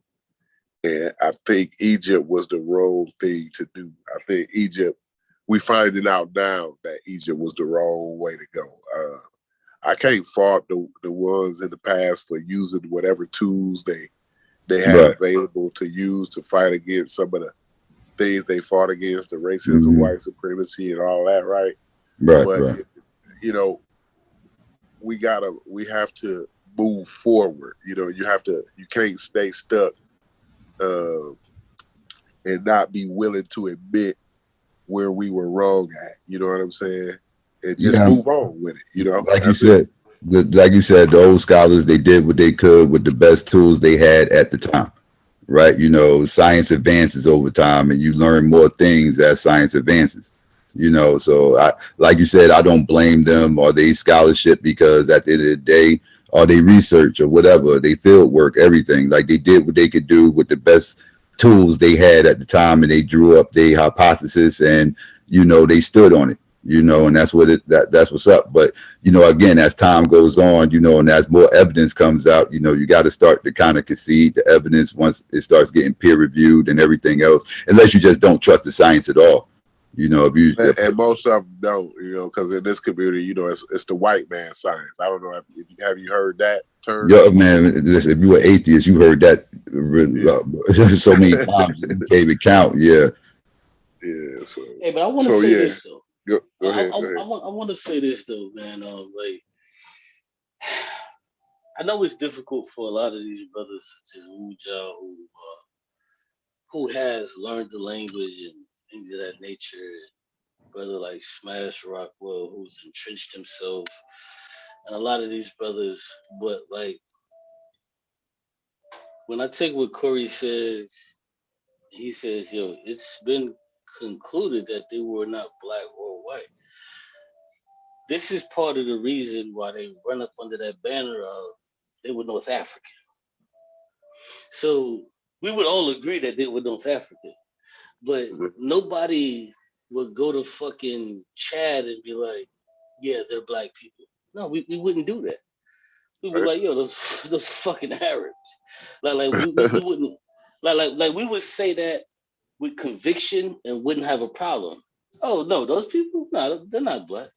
Because truthfully, what we consider black are people that look like us. And Right. the people that were in Ukraine were black people.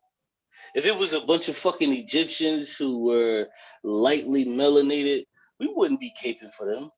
But I guarantee you one thing, I'm caping for the niggas that couldn't get the fuck out of Ukraine because you know what they're saying? They're saying either fight for Ukraine or it's nothing. Right.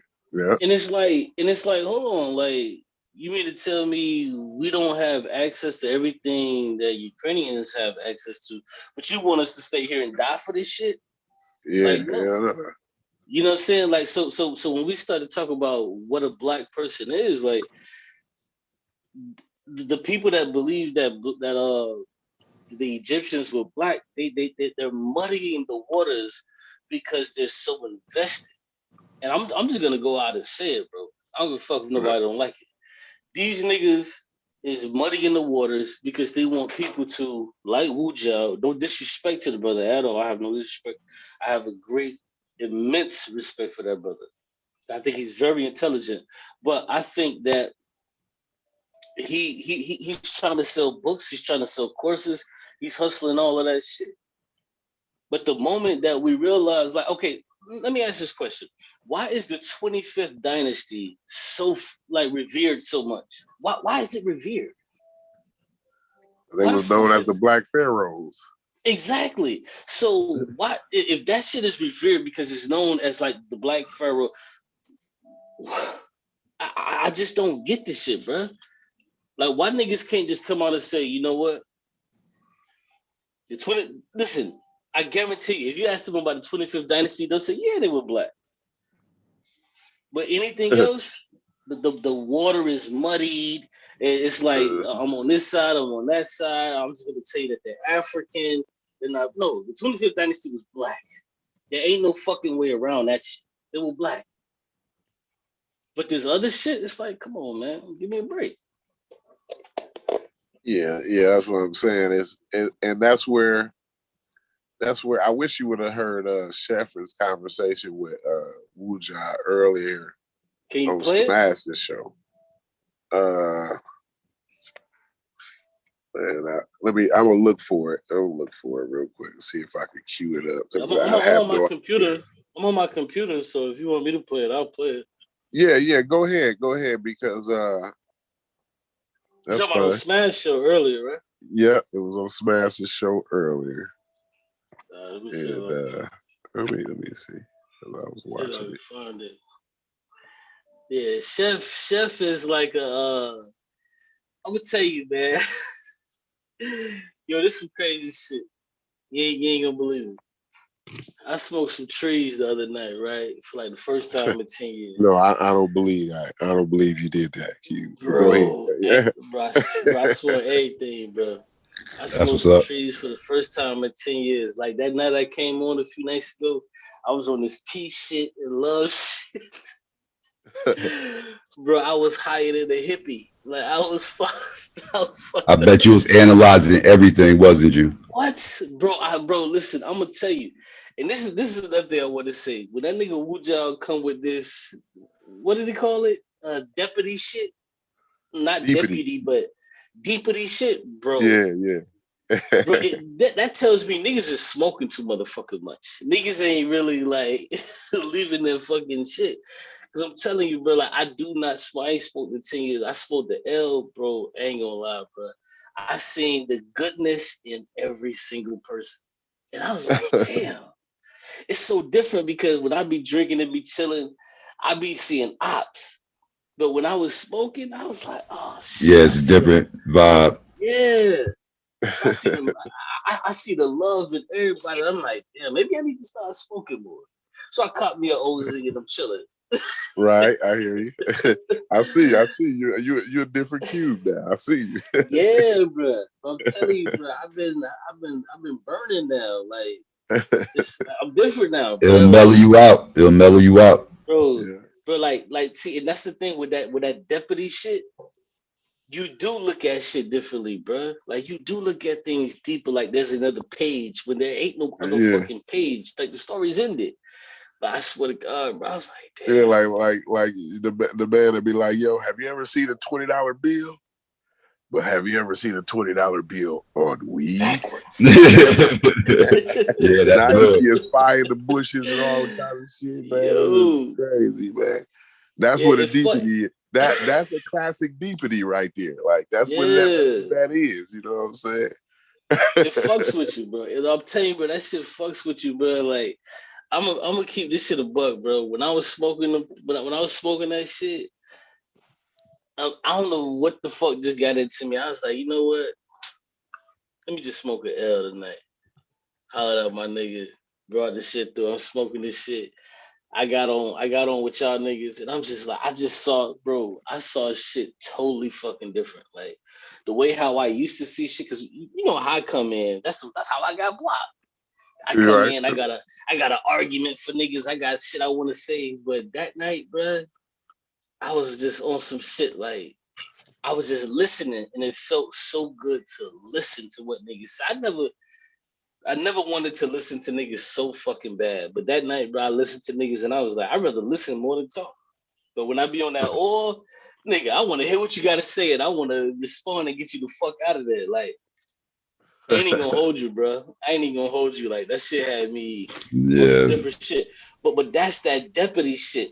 Like niggas wanna look at like, oh, is there another page? Is there something else? Like, nah, niggas, sometimes there ain't nothing else. Sometimes this is just what the fuck sometimes people look too deep into things, Right, that's what I'm saying. Like sometimes it's like that's just what the fuck it is, nigga. Right. Like that's all it is. It is what it is. Yeah, and the way how I balance that shit out is I smoke the trees, and then I get me 2 or 3 shots of that motherfucking, cognac. Yeah, but weed ain't for everybody. Weed ain't for everybody. Just like for the same reason you just said. Because if you deeply involved in conspiracies and shit like that, stay off the weed. Because that shit gonna have you seeing things like you said that ain't there. It's gonna open you up. It's gonna open you the fuck up about some bullshit that ain't there, bro. Yeah. You go thinking too deep about shit, add shit that ain't really there and shit.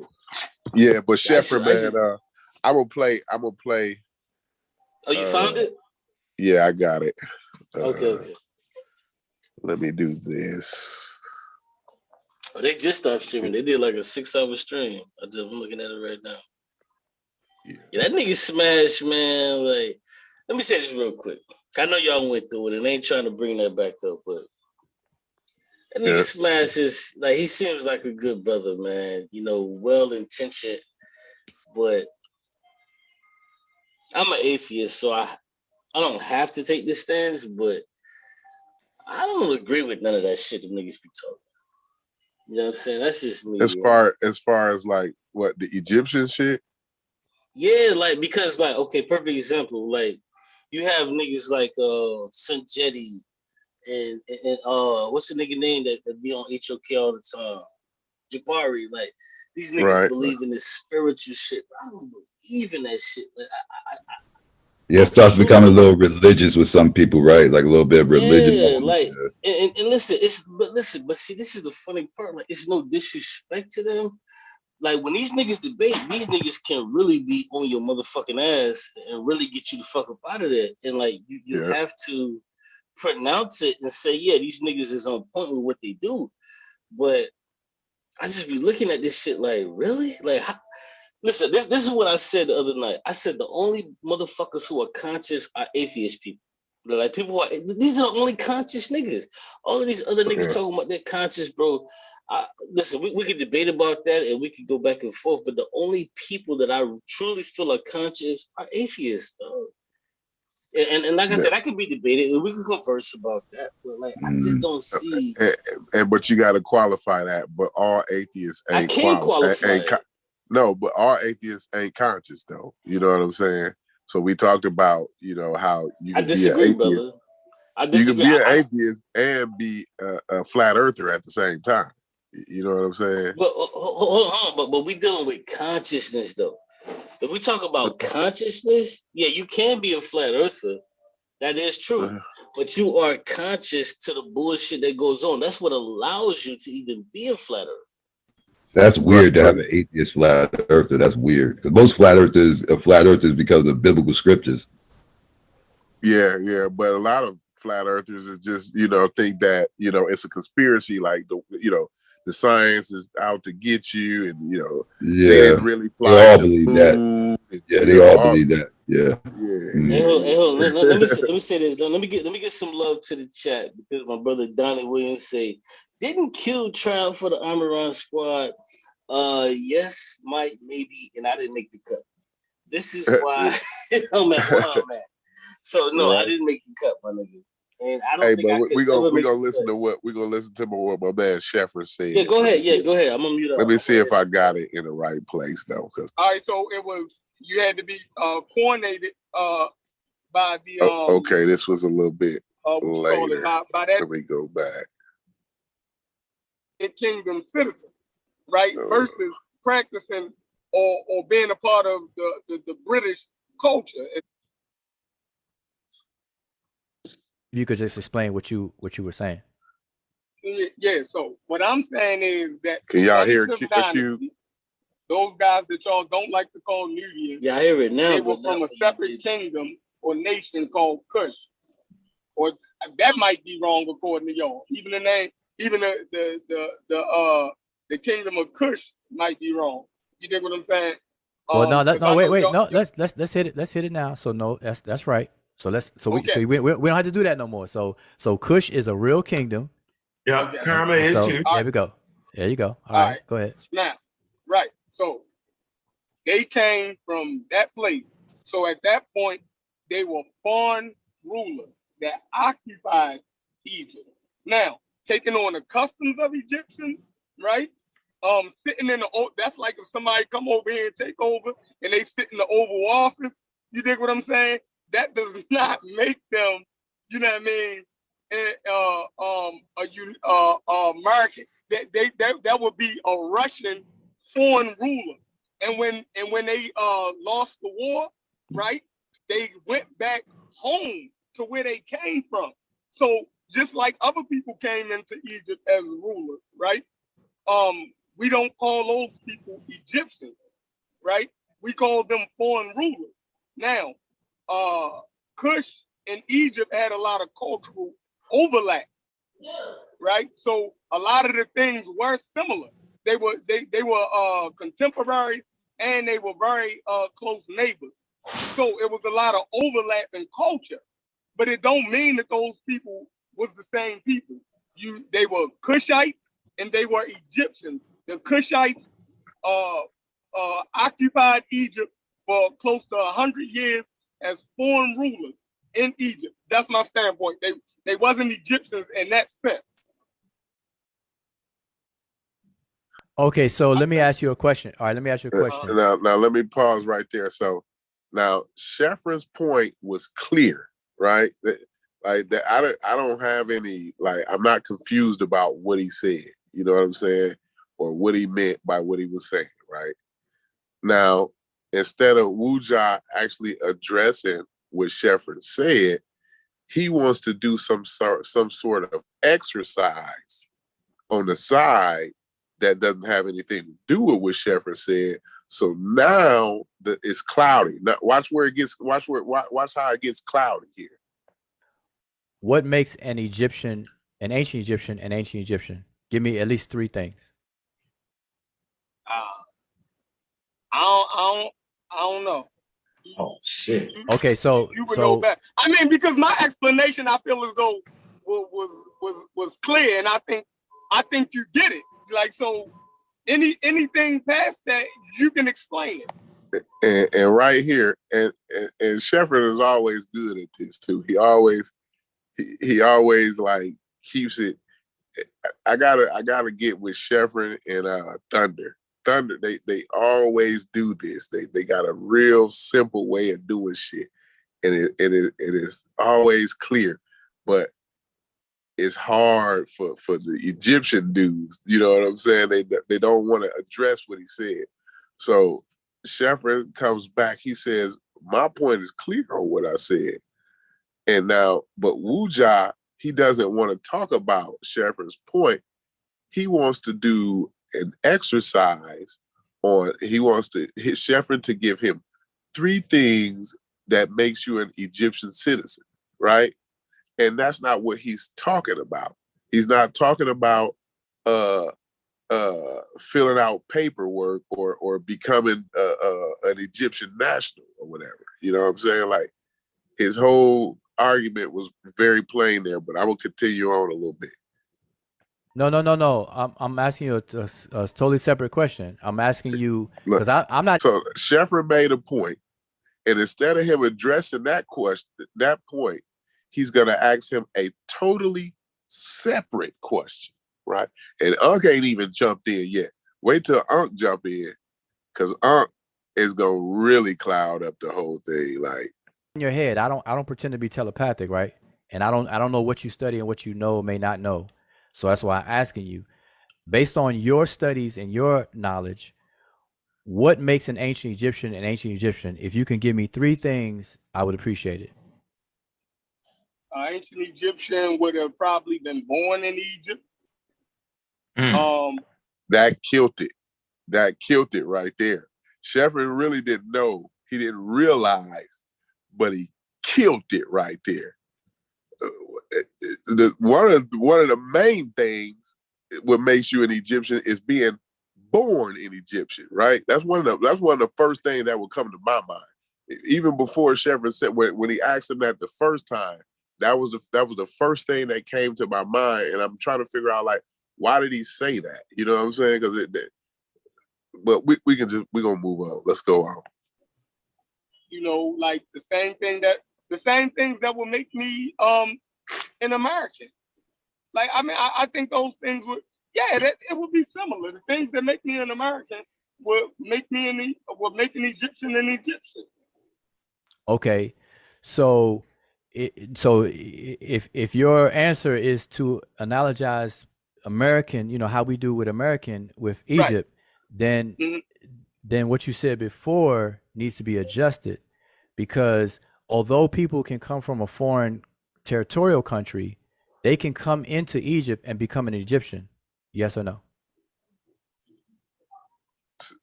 And this is a point. See, that was a trick question right there. And this is what they always do with the trick questions. You know what I'm saying? He wanted a yes or no answer, but no. The thing is, you can come in and become an Egyptian citizen. You can get your citizenships, not become an Egyptian in the sense that Sheffrin was talking about. You know what I'm saying? So he trying to switch because he understood what Sheffrin said. That's why he didn't want to address it, because that was too clear. You know, it was too clear and too concise. It was no room to get cloudy in there. So he had to move the conversation to where it could possibly be cloudy at. But I'm gonna keep on. I'm gonna continue on.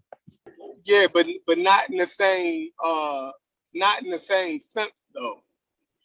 Okay, what sense are you? I'm trying to narrow down to the sense that you're talking about. So you're in the he trying to narrow it down to the sense that you're talking about. But he got again, when Sheffrin said his statement the first time, he was clear, and he said that. Sheffrin actually said, "I'm clear on my thing," and Wuja had no objections to that. So now he's now later on, now it's some confusion in there again. Here we go. Yep. Me and you are both Americans. If we get kicked out, do we go back to a place do we go back to our homeland? We don't have no other homeland. We are American. So True. the Nubians was kicked out, or the Kushites were kicked out. And look, they didn't turn into vagabonds. Wuja about to kill Guess himself what? right here. They Watch went back this. home. You see what I'm saying? So they were Kushites. Okay, If me so and you get kicked out of America, we will become vagabonds. Because okay, we but are American. well, no. So let's examine that. Okay. If right now, have you ever traveled overseas? This nigga Yes, I have. on my nerves sometimes. While you're overseas, you Yeah. stop being American? No. He killed himself right All right, there. so- right there. That's what he asked him. He asked Sheffrin, when you travel overseas, do you stop being American?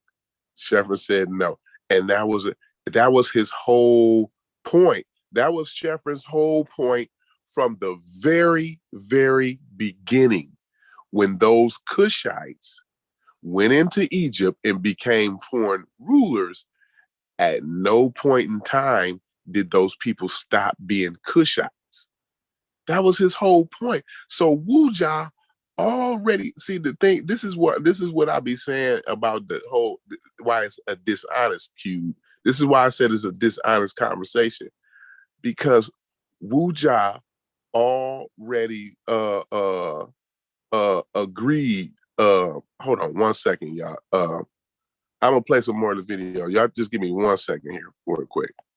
Being That's kicked a out. great point. That's a great point. I'm glad you Yeah, said that. good. So when the Kushites went to Egypt, did they stop being Kushites? I'm glad. When I go overseas, I don't stop being an American. I'm glad you said that, Wuja. That was a Beautiful. perfect analogy. Go ahead. Okay, beautiful, and I'm glad you following me on this.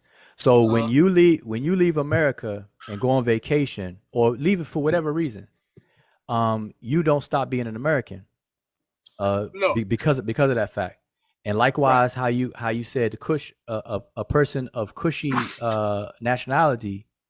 Oh, okay. Let me go back a little bit. My bad, y'all. I had to do something real quick. But see this. But what I was saying though, is the conversation is dishonest because he says he already agrees with Sheffrin, but he from Sheffrin's original statement, from his original statement that he first came on and said, he agrees with it because he reaffirms it now when he says, when you leave out of the United States, you're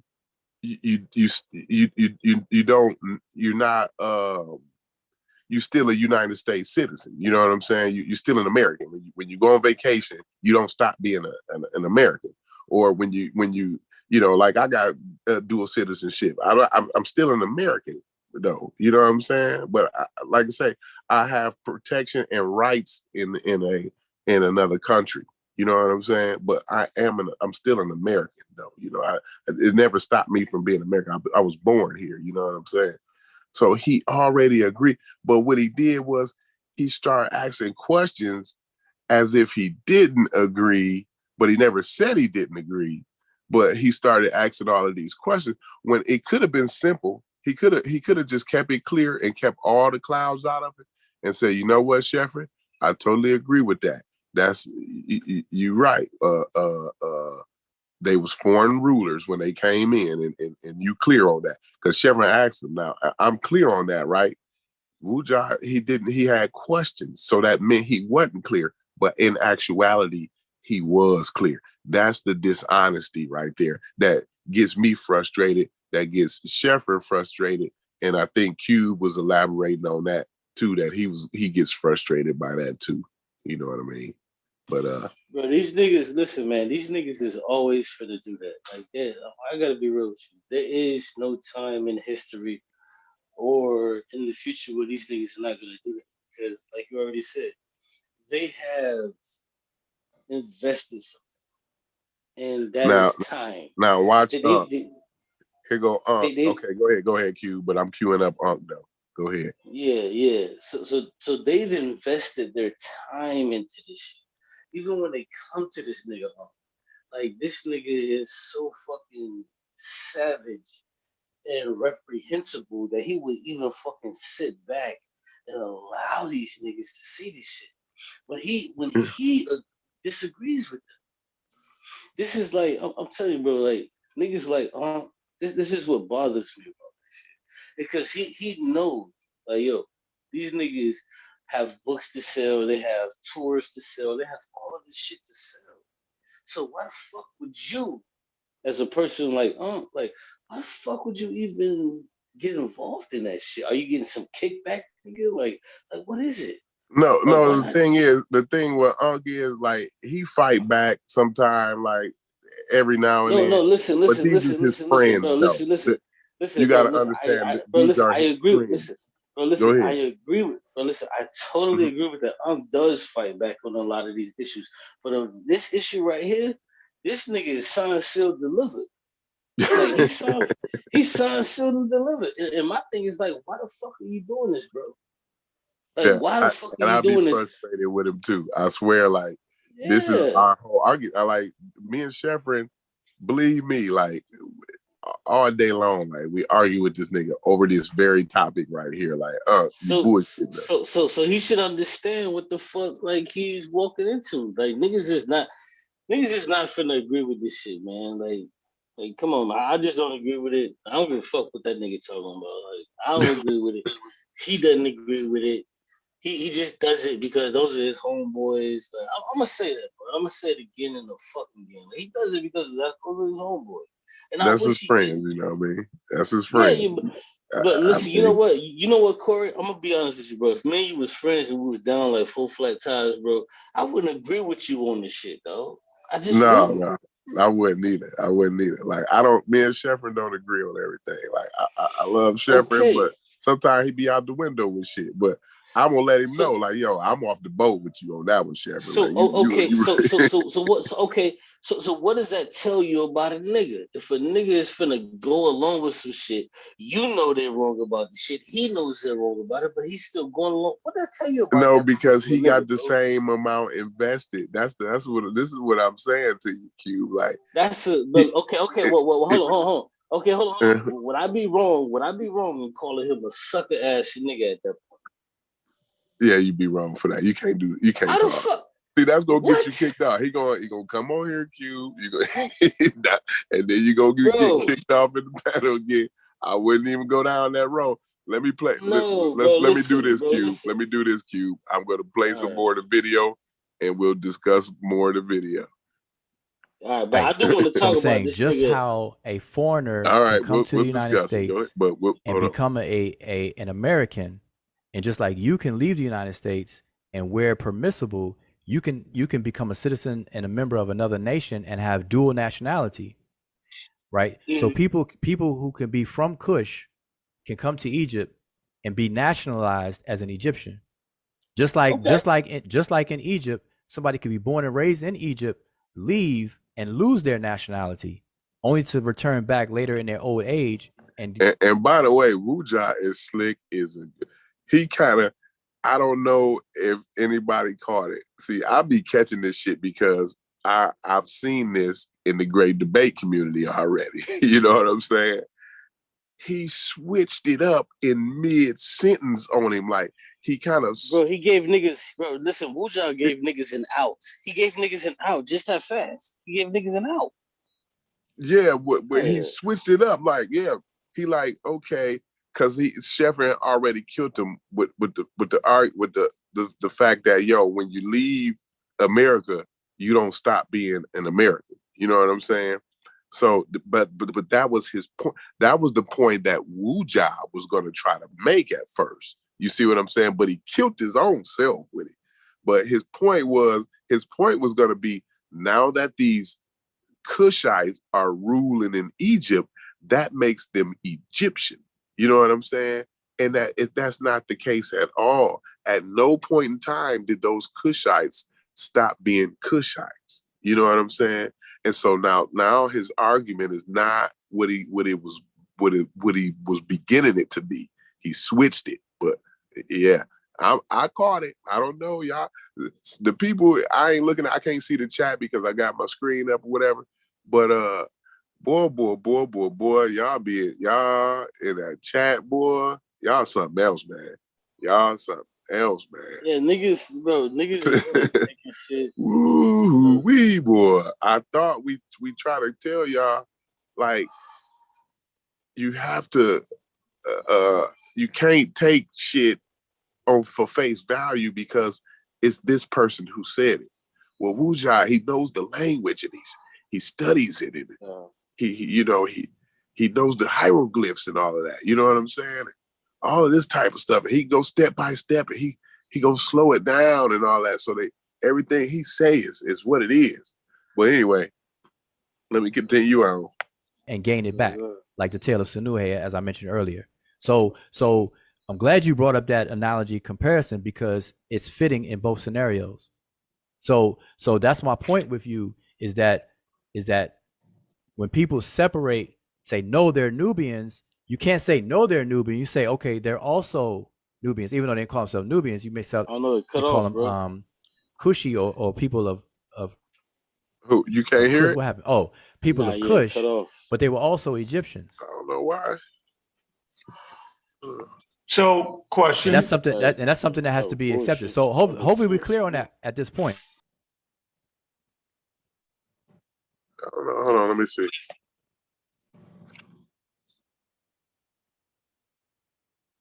So y'all wasn't hearing it. Y'all wasn't hearing the video. No, I heard the first part. Like, as soon as you was like, "Let me play it," I heard it, but then I get cut off. Oh, okay. I got Reggie in the background. I got a couple people in the background. I ain't even. My bad, Reggie. I didn't know you was back there.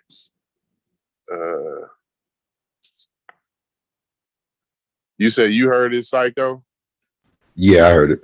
Okay, all right. Cube, you gotta get off of that that dial up. Don't be on that dial up. Cube. Nah, nigga, I got A1, yo. My shit is A1 like a ray gun. Brother Reggie, what's up? What's up, Brother Reggie? Hey, peace, Brother Corey. How you doing? I know you coming in. You coming in to defend. You coming in to defend your colleagues, which is all good. I ain't mad at you, man. Yeah, I am. Real quick. Real quick. Did you? Brother Reggie, go ahead, Q. Hey, real quick, Brother Reggie, can you speak closer to the microphone because you sound really low to me? Yeah. Maybe how's this? That's perfect today. Yeah. The last couple of days you've been low, Reggie. I wasn't. Listen. I got a pretty expensive mic, and but anyway. Oh, shit. Hey, you know what, Reggie? That one sounds. That sounds great. Hey, Reggie, you know what? Yes, I listen to you, and I know you don't know me that well, but that's cool.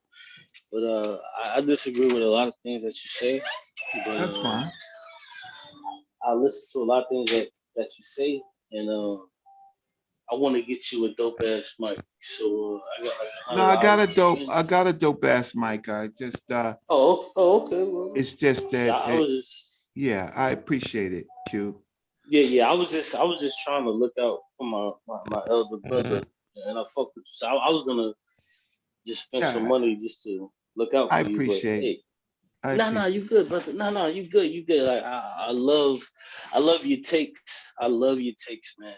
I gotta be real with you. I love your takes, even though I disagree with most of them. But at the same time, like that shit is. Well, how Cube? How are you gonna agree with people who are only using logic, who haven't even read a damn book on the subject? So you could disagree with us. You could disagree with me. I'm boring. I look funny. I'm not entertaining.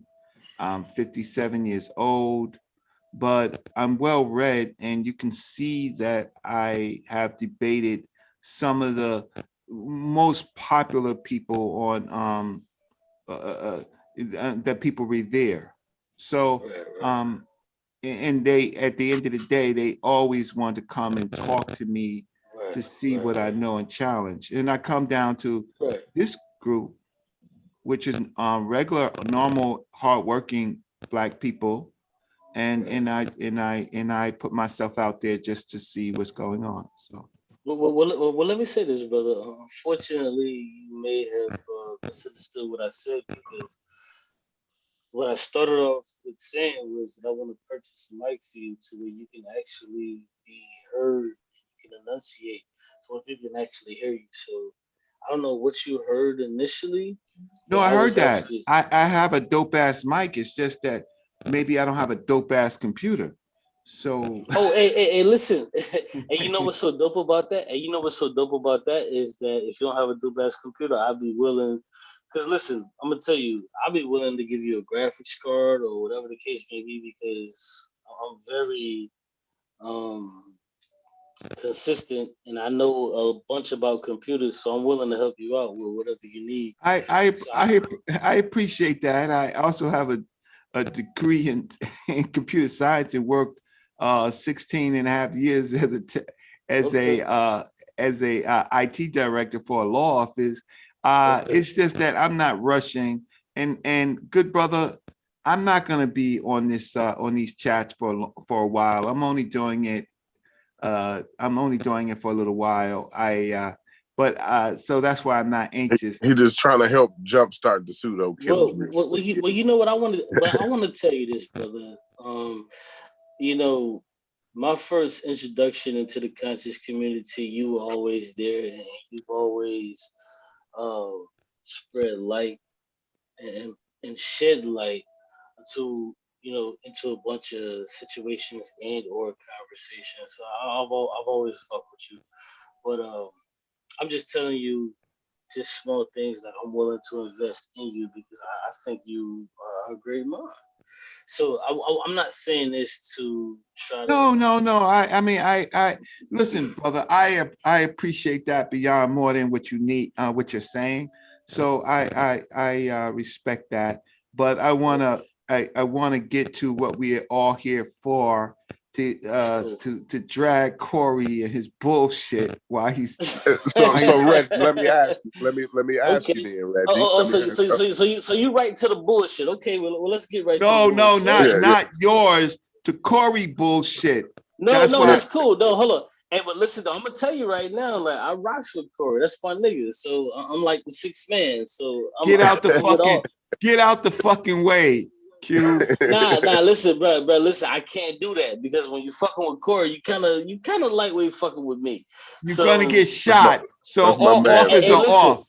Hey, Huh? listen, hey, I done got shot 2 times and I'm still alive, nigga. So it don't matter to me. so Well, you're gonna have get to do more- intellectually Hey, shot. listen. Hey, listen, you're gonna have to do more than shoot me, my nigga. You're gonna have to like kind of take me up out of this bitch. But Yeah, no, I fuck with intellectually, you, bro. intellectually, if you fucking with Corey and the Chief X and his girlfriend, right? You're gonna be banded a traitor, right? If you're what? fucking with them. Yeah, Alright, so Reggie you know labeled what? me a So you- traitor. Hold on, So you know Q, real what? So quick. you know what? Hold on. Let's deal with you. Hold on, Let's Q, deal real with you right now, since you want it, because it sounds like you want to just be dealt with. So let's deal with you and let's talk So about this it. is a dude that respect me, gonna buy me a mic and a computer, right? And now he's willing to pull out the shank. My brother Q. No, listen, come on, man, don't do me like that, bro. Please don't do me like that. Hey, Listen, but it's not, Reggie, listen, I'm not pulling out the shank for no reason. I pulled out the shank because you didn't respect my shank. You know what I'm saying? The nigga gonna sell me 5 bags of dope, and the 6th bag of dope is gonna be the fentanyl. Yo, listen. All I'm saying is shit. Yo, you smoke this shit, and if you don't want to sell it to other niggas for me, then guess what, nigga? Well, I'm listen, taking you're that. in the way. You're in the way, but you wanna rep them, so you wanna stand in front. No, whoa. Hold on, listen, my brother. You got me misconstrued all the way around. I don't fuck with the soul killers like that. I'm not one of these Good. niggas. Like not at all, bro. Like I fuck with these niggas a long way, and these Good. niggas fuck with me. I done been banned from this channel multiple times, so like it's none of that crazy shit. Q, you my brother. You my Oh, brother. you my brother too. So You my brother too, but I all still gotta So let spank you let me time ask comes. Reggie. Let me ask brother Reggie. So did you see the exchange that we was just playing yes. with Shepard? Was you live? Did you see that live? Did you happen to No, be over? I saw it. I saw I saw Sheffrin trying to dig into Ujawo, and I seen Ujawo trying to make a base statement and then trying to and then qualifying it. But I understand what What you mean by that? What you mean by that? See, Reggie, now come on. This me now. This me. And everybody ain't on the channel. This me and you here, Reggie. Now, but we didn't have real discussions. I know you can keep it real because I didn't have real discussions with you now, Reggie. Now listen here, Reggie. Now he Sheffrin Sheffrin made a statement, right? He made a statement and it was clear to you, wasn't it? Was it not clear to you? Oh, yeah, it was crystal clear. Crystal clear. Ujawo proceeded to ask a totally irrelevant question on there. So what would you call that? Would you think that was honest discord to do that? Or would you say I was dishonest if I was to do something like that to you? Okay, so so give me the question again. I'm old. Give me the question again that Ujawo tried to slay away. Sheffrin asked him. So Sheffrin talked about, Sheffrin made his statement, right? He talked about the Kushites coming in and they were foreign rulers, right? Yes. And he was very clear on what he talked about. And Wuja proceeded, instead of him addressing what Sheffrin said, he proceeded to ask an irrelevant question. And the question was, give me 3 things. Can you give me 3 things that makes you an Egyptian citizen? Now, we all know Sheffrin was not talking about like Mexicans at the border trying to, he ain't talking about the DACA program. You know what I'm saying?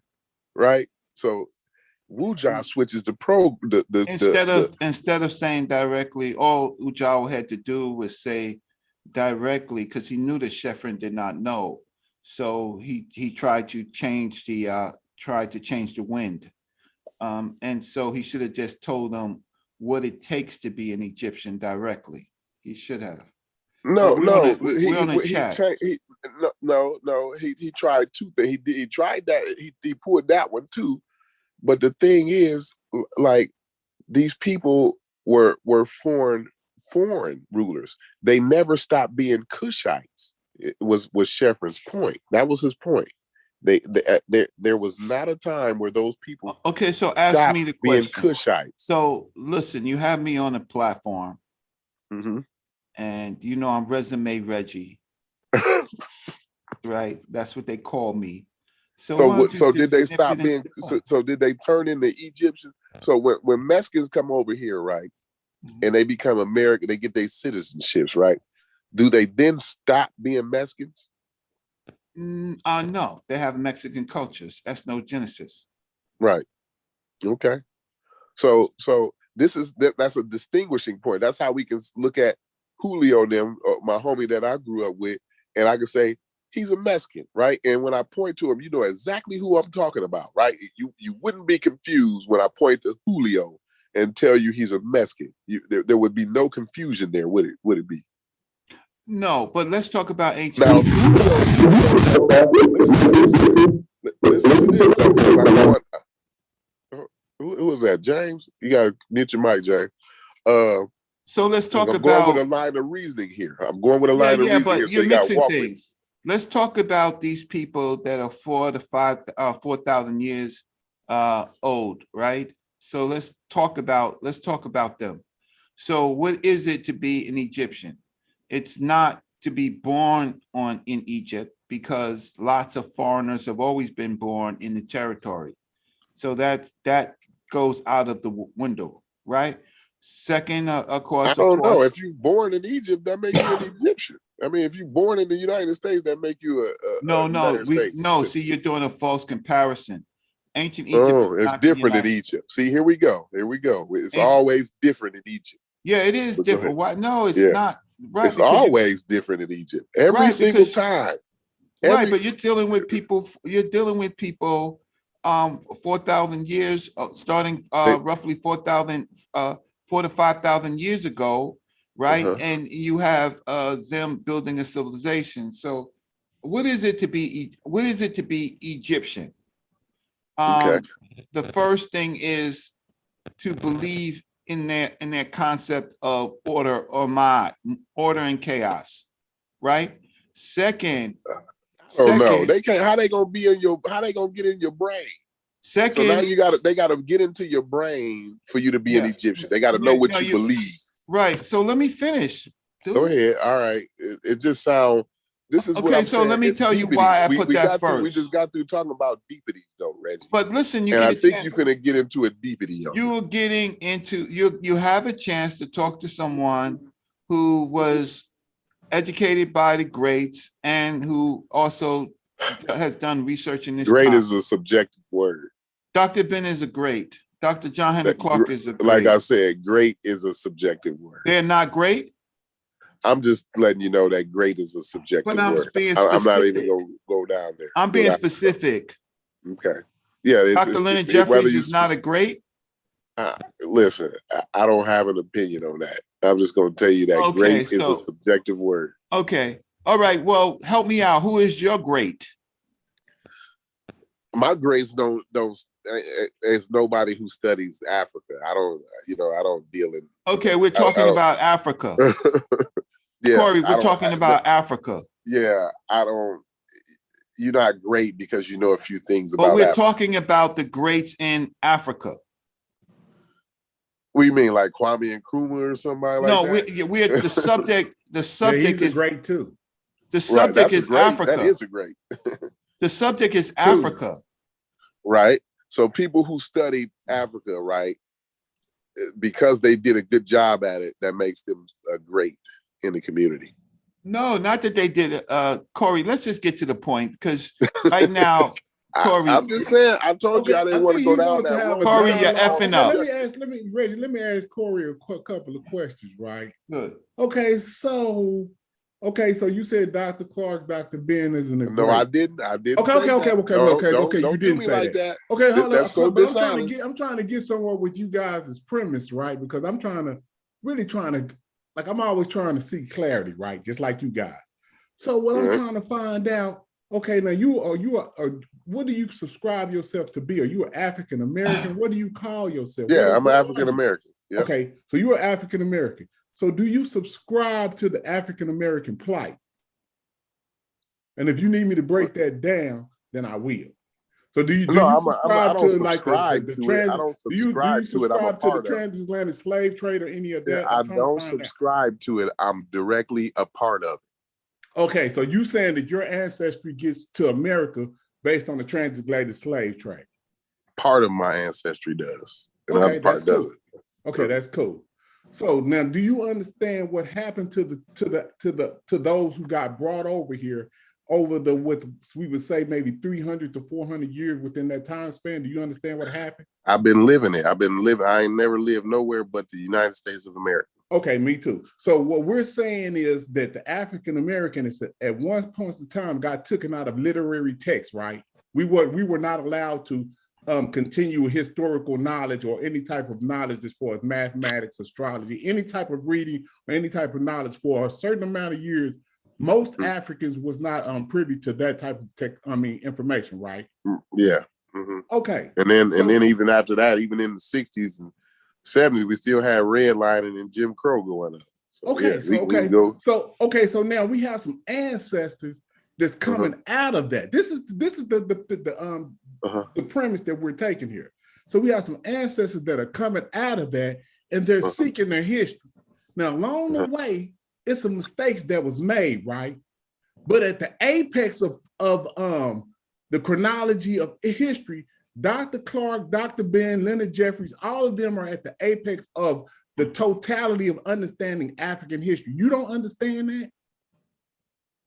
Say that last part one more time. We're going through a chronological thing here because chronology is important.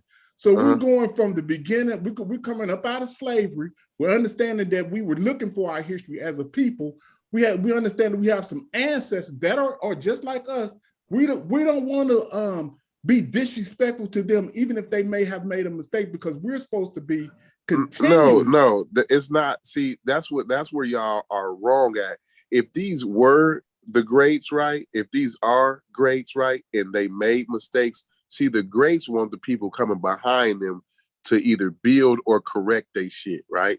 No one, like me, like I'm a journeyman cement mason, right? When I teach people, when I teach apprentices, right, I show them how not to be a journeyman cement mason. I show them how to be a superintendent. I show them how they can work to eventually become my boss. You see what I'm saying?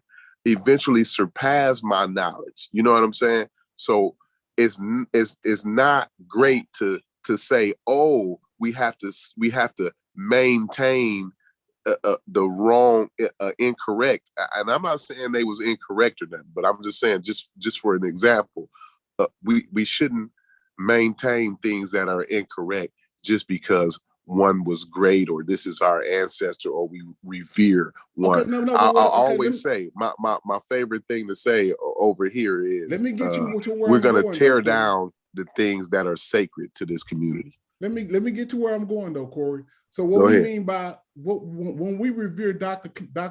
Ben and Dr. Clark, it's because they were the last, or Now, they Dr. are, Clark, I would not put Dr. Clark in the same sentence with Dr. Ben, but that's just my opinion. That's just my you. opinion. Okay. But Uh-huh. what I'm saying is we're trying to get to an apex or a totality of understanding African history here.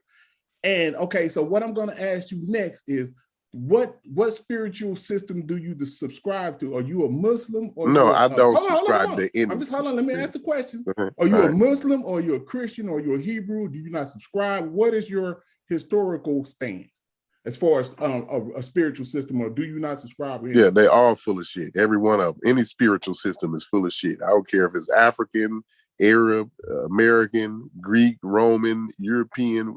I don't care if it was the 20th century, the 21st century, the 1st century, the 8th century. I don't care where and what time it was. They all full of shit if it's a spiritual system. That's my stance on spiritual systems. Okay, so you don't subscribe, but you have to deal with that if you're dealing with history. So if you're not going to deal with any of that, then there's really no need to even have a conversation. No, you don't have to deal with a spiritual system to deal with history. You understand that? Yes, in a way you do, because what our problem is that we're all stuck into someone else's historical spiritual system. So when you're dealing with Africa, I think the problem is spiritual systems. I think that's the problem. Hold on. When you're dealing with North Africa, you're dealing with the Islamic faction of a spiritual system. Then when you go down to the southern parts of what we call sub-Saharan Africa, most of them have been indoctrinated with the enemy's historical system of Christianity. So you have two different tribes, which you could have the Akan, the northern part of Nigeria could be what we call Boko Haram, which you see that. They will fight each other, and they all will be Akan people because they're historically confused. So when you go back and you put your own spiritual system in place, is what we're trying to do, is trying to discard that. Then we can bring amongst African unity and discard the foreign historical system that have us fighting each other and has us historically confused. So that's why we concluded that Egypt was the start of our spiritual system. So which takes us out of the Hebrews, it takes us out of the Islam, and it takes us out of the Christian spiritual system and places us back into within our own Pan-African designs. Because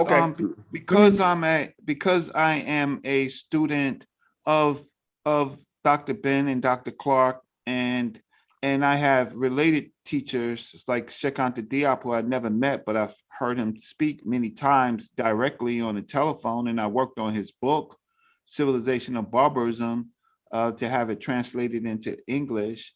And Dr. Jacob Carruthers, Dr. Malana Karenga, and Professor Small, so many in this field. What I will say is that I'm commanded to improve their work, and I have done much work to qualify the things that they said correct and improve it. Sheikh Anta Diop did not know DNA.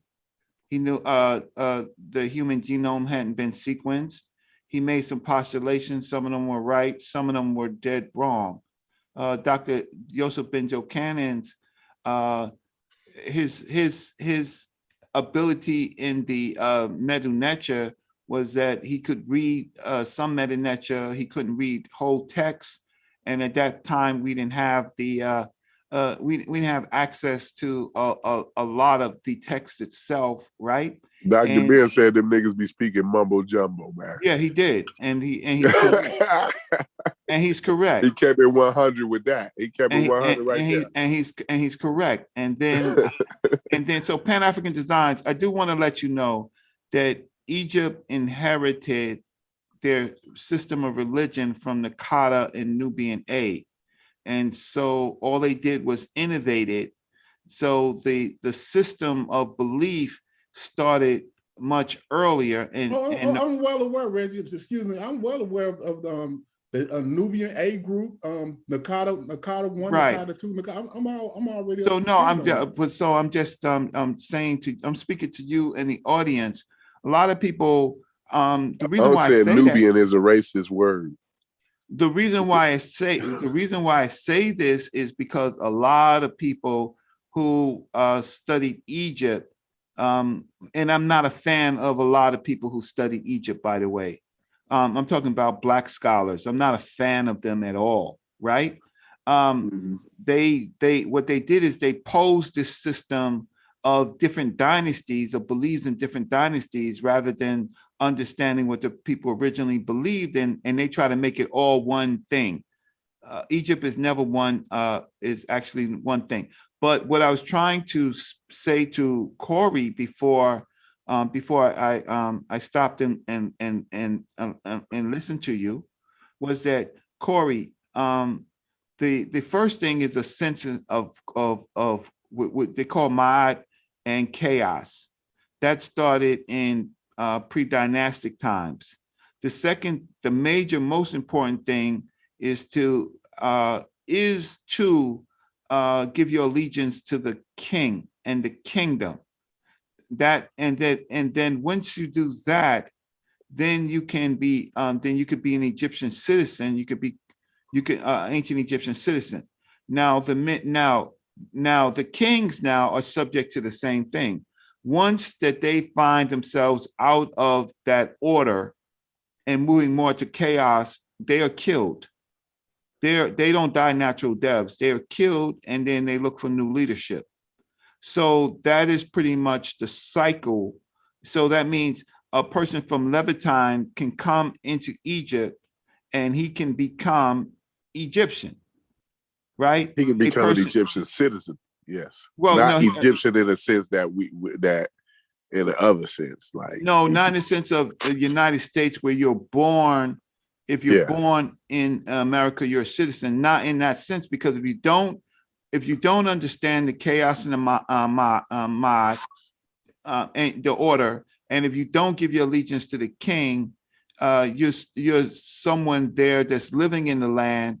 But we have the statement of Keti Temerikari, which becomes the Book of the Dead, that tells you exactly what to expect. So Keti Temerikari, or they call it the teachings of Merikari, is the statement in the roughly the 10th or 11th dynasty on being a citizen, and then it's followed up by Sinmorsets, Boundary Stellar, right?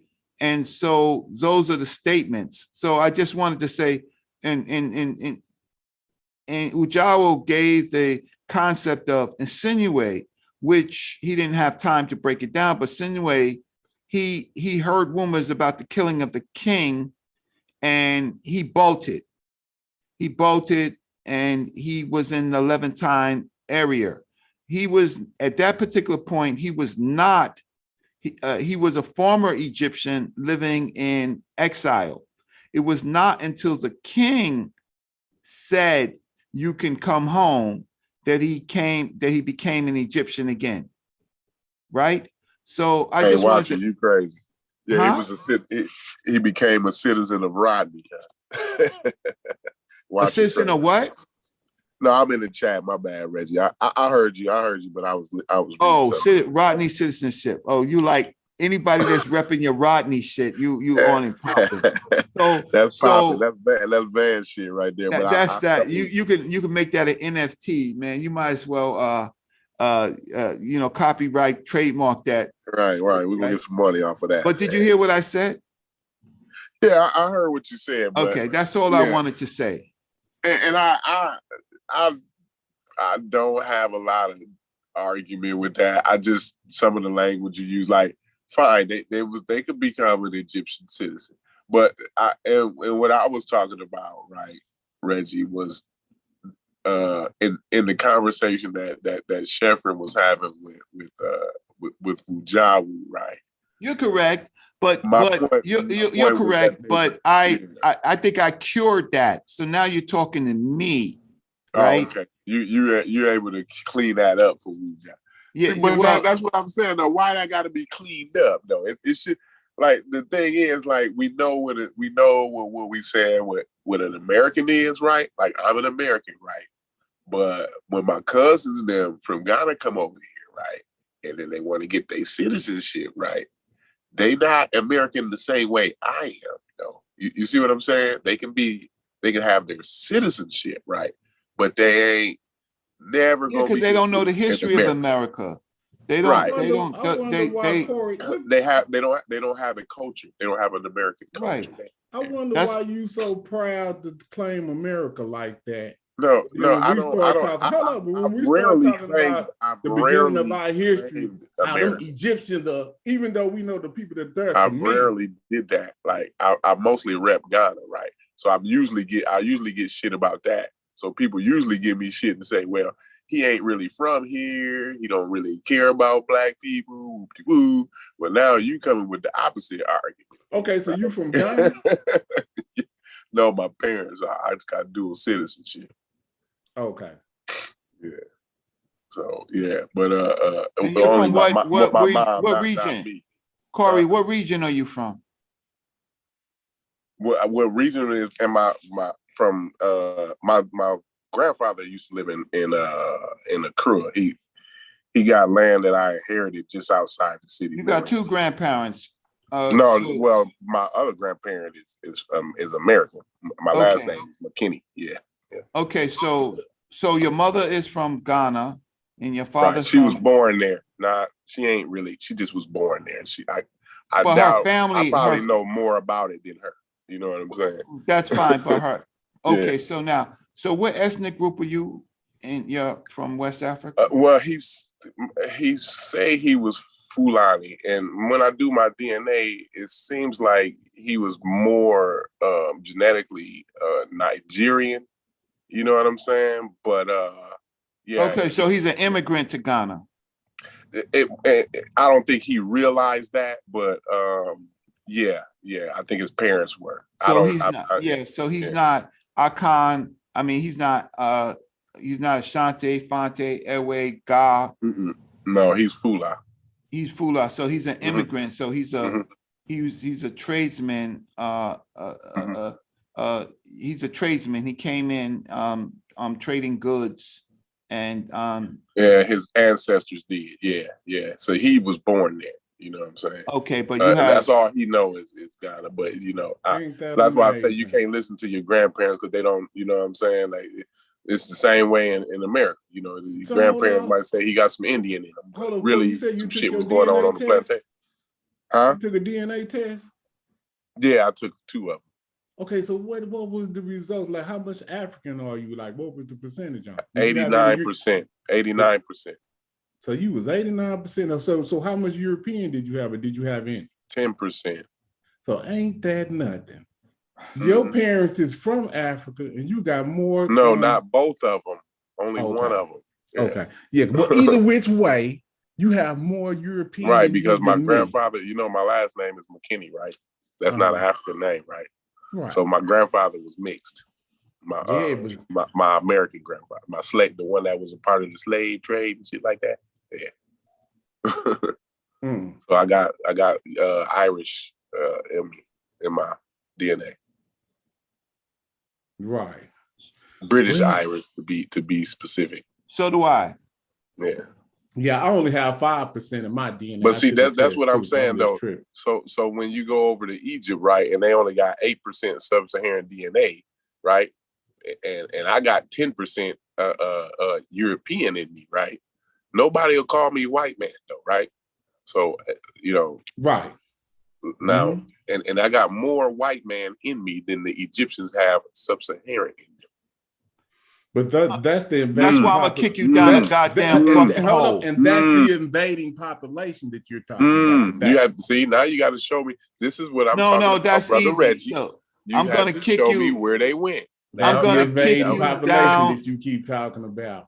Right. I This is just what wonder Reggie. how can Reggie's your supposed to bring your this great out. grandfather move from what you say Nigeria to Ghana, from Ghana No, to Nigeria. he didn't. How he can do it, but Africa's borderline can't fluctuate. Maybe some the parts thing is, north, that's what and then fluctuate I'm south, saying. and then maybe one day fluctuate. You can't back believe. How come that? This is what I'm saying. That I brought that example because to show that you can't believe your grandparents. See, he thought he was 100% Ghanaian, but really most of his DNA was Nigerian, right? You know what I'm saying? Like that's what he thought. So let's not be listening to our grandparents. Grandparents. This is what's confusing, Corey. Check this out. Most of the time, if you really have a relationship with people on the continent, it's based on their last name. They can tell what tribe they're from. They've never been detached. So how is he confused about what tribe he's from and he ain't never left? No, he don't. He's He's a modern. He wasn't back in those days. You know what I'm saying? Not only But that, your the lingua name franca, don't change. They had No, I mean Pan-African Designs. Look, I have been to Ghana. He had a European last name. His last name is Jenkins, bro. Yeah. He speaks English. You know what I'm saying? So look, Pan-African Designs. First of all, have you been to Ghana? No, but I have friends on the continent that I speak with that I talked to. They were just over my house the other day. Listen, there are lots of people who are living in Ghana who are called Ghanaians. These are the modern day Ghanaians. There's Chinese motherfuckers living there, right? There are Arabs living in there, right? There are other Africans from other places. But they was Christianized. They was modern Christian. You know, like my grandfather was a Christian. Like and they're Muslims. And they're Muslims. They're Muslims in Ghana. There are lots of people in Ghana. I went to Ghana in '86 with Dr. Clark, right? So and Dr. Jeffries, right? So I know Ghana from a earlier time period than most of you people know Ghana from. So I was there when the roads were fucking dirt, right? When they were selling rodents. Still got a lot of that going on. Bush meat on the side of the fucking road, right? So which are rodents, right? So I knew them before the American money, the Chinese money, right? I knew them with the old British money. That's when I knew them. Oh, that's a while ago. Yeah. I've never been there at that point. Yeah. Yeah, you older than me, Reggie. You know what I'm saying? So that's 86. And so and my tour began the tour for Black Americans going back to Ghana. My tour in 1986 with Dr. Clark began the voyage for Black people. And who I went with Dr. Leonard Jeffries, who helped Alex Haley write the Roots. He didn't help him directly, but he funded it under a project called the Kente Project, right? And without the Kente Project, Alex Haley would have never, ever been able to write Roots and get support, because the Kente Project was the scholastic academic wing of the Kente Project, of Roots before the goddamn movie.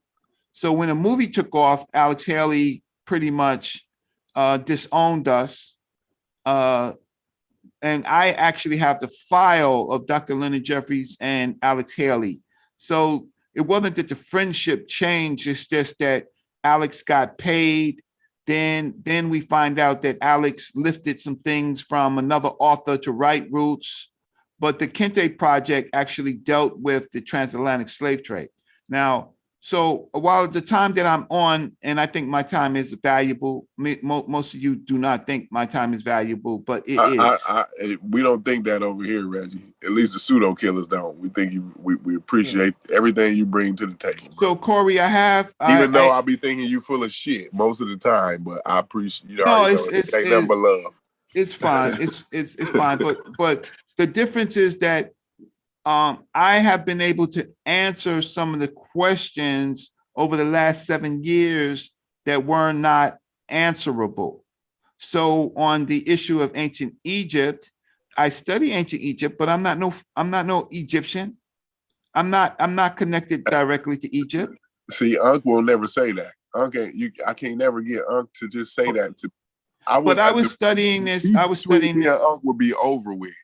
I was studying this before Ankh. I was studying it before Ujawa. I was studying it before Asar. How do I know? Because when I was 20 years old, I was studying with Dr. Clark and Dr. Ben and Dr. Jeffries at 20 years old, and they're younger than me, and so they must have been in high school or junior high school. So I'm a different type of person. I talked to Dr. John Henry Clark when he could see. Not when he was blind, when he could see, right? And so I hear my younger people, they're very articulate. Sometimes they're wrong. Sometimes they're dead fucking wrong, right? And I just come on, but the arguments, if I didn't do Kemet on Trial with Sinetta, right?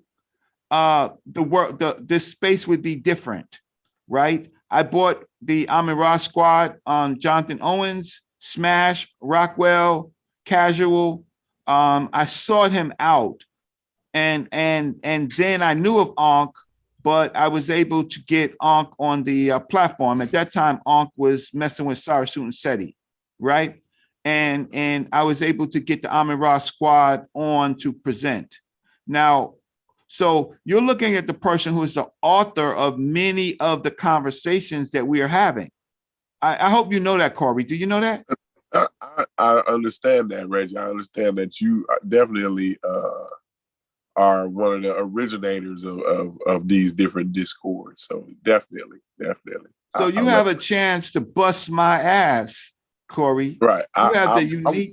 I think because you have to show me, Reggie. Where did the black people go?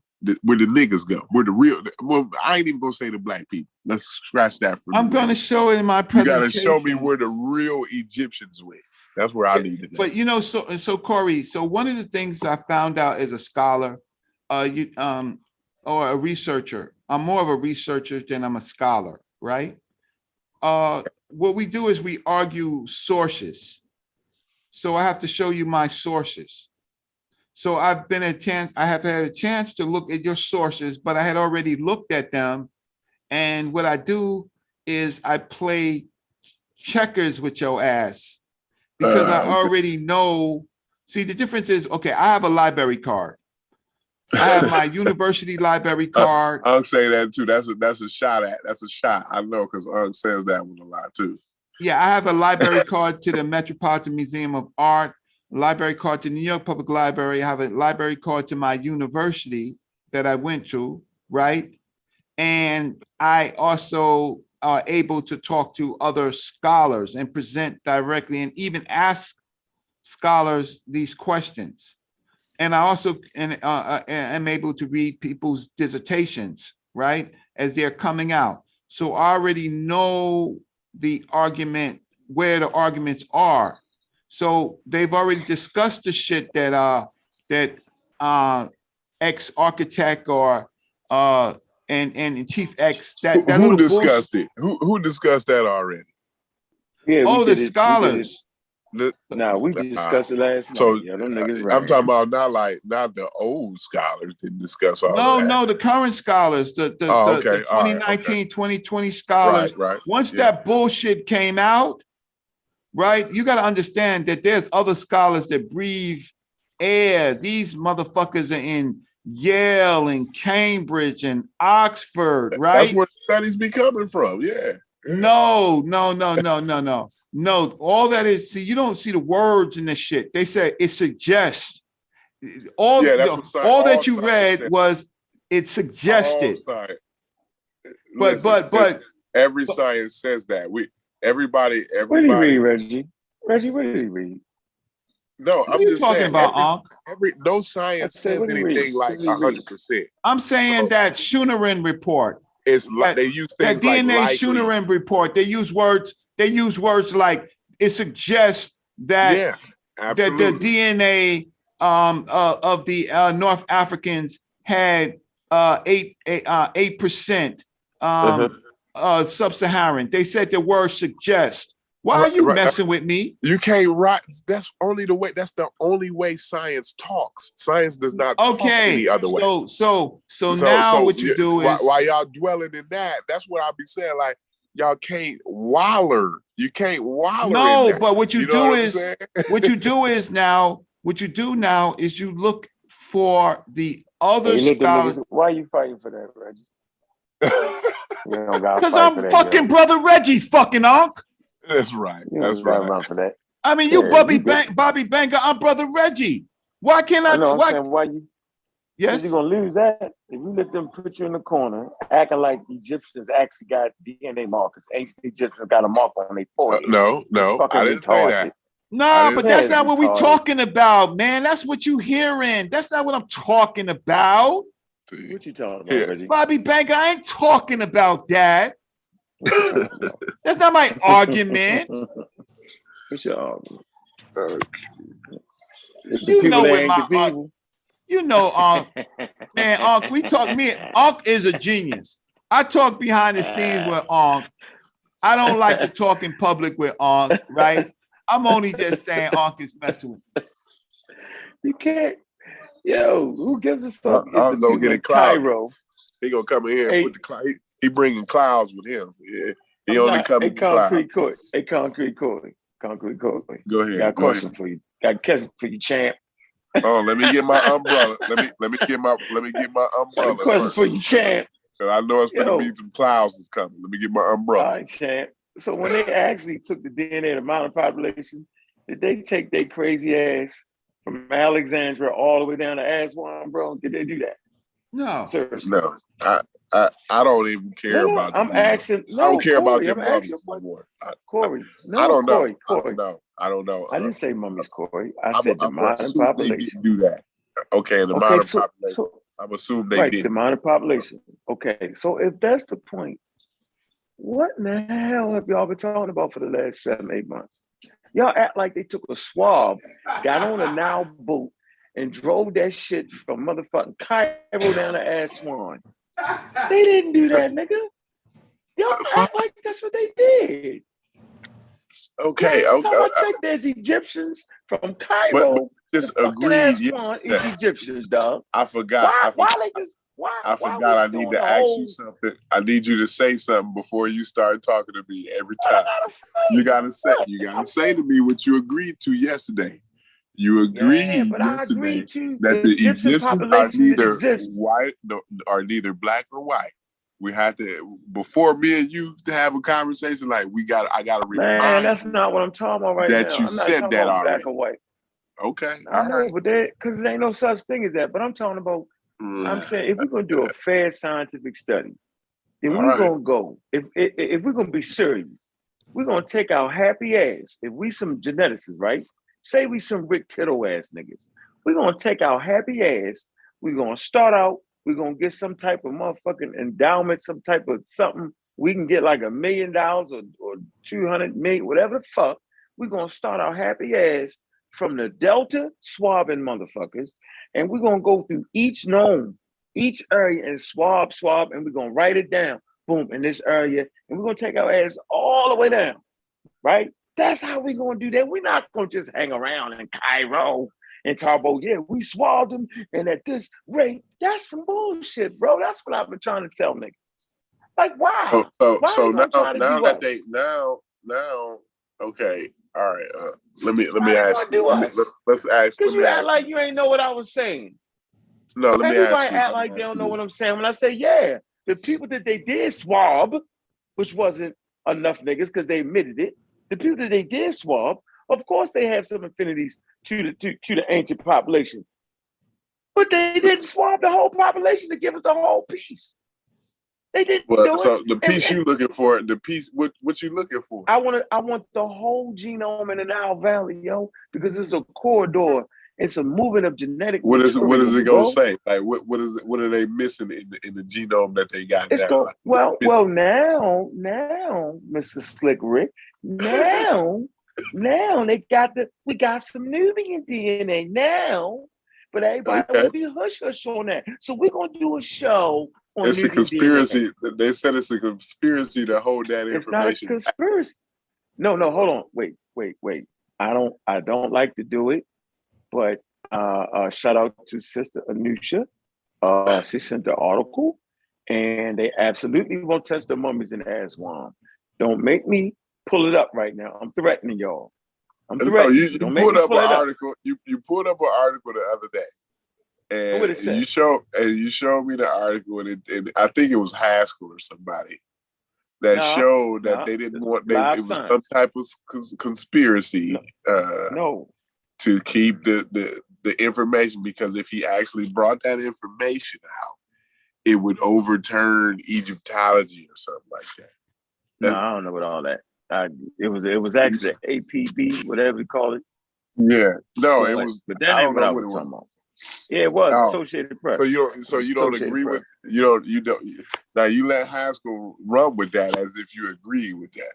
No, Haskell, because let me show you why Haskell wasn't out of his mind.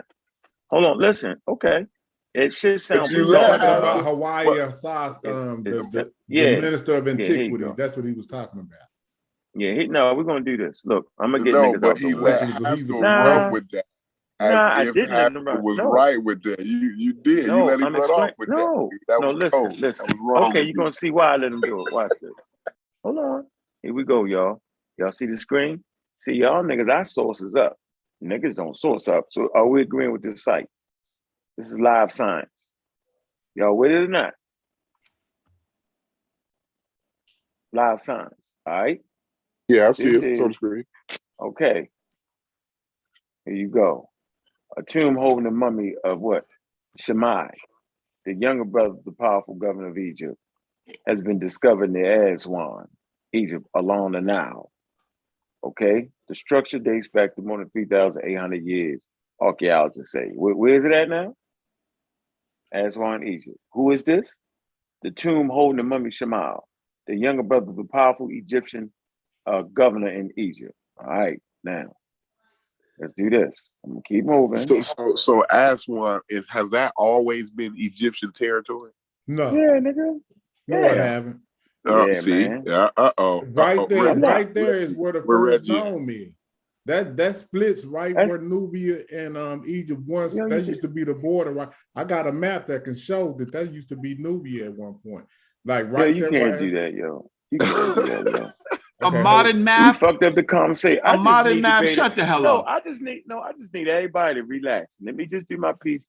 Then y'all can fuck up after them. Don't mix in the fuck go up. ahead. Yeah, don't do that. So I'm asking you though. No, don't ask me. I don't want to hear it. I don't want to hear it. You're trying to trick me right now, Concrete. You got some good kush and you chilling. I can tell. I'm so proud of you, Unc. Unc, I'm so proud of you. You know why? Wow. Because you graduated in 5 years from that Sarasut and Shetty bullshit. 5 years. 5 years. Man, I graduated immediately. All right, here you go. All right, here you go. Y'all see it, right? Under my point of view, the most exciting find from this family is the woman that played a fundamental role in the family. It say they were bearers of legitimacy, which was coming from a divine ancestor. Thus, they had divine blood in their veins. This is, what's his name? Jemezi Serino. Now watch this.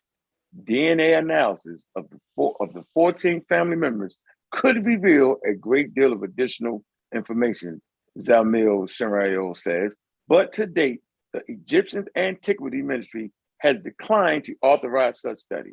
Man, fuck that shit, man. I know what the fuck I'm talking about, yo. This is some live science, yo. Let me ask you. It's not a hey, yo. Nope. Let's stay there for a minute. Now, I don't want no questions. Let me talk. I'm simply saying they're not testing the mummies in Aswan. These are Egyptian officials, Egyptian royalty, but they refuse, they decline in the office. Why is that? It makes no sense. But they testing shit all the way up to Fayoum. No, I never said that, brother. I'm saying is they refuse to test the mummies in southern Egypt, bro. Killed them. Southern Egypt. They refuse to do it. This is live science. This is not no stage joke. I'm trying to tell you, yo, that racism is prevalent in these studies right here. And I'm never the person to call that card. But this is the one time Bobby come Banger, on now. Don't sit here and tell me you ain't the person to call that card. That's the only card you be calling.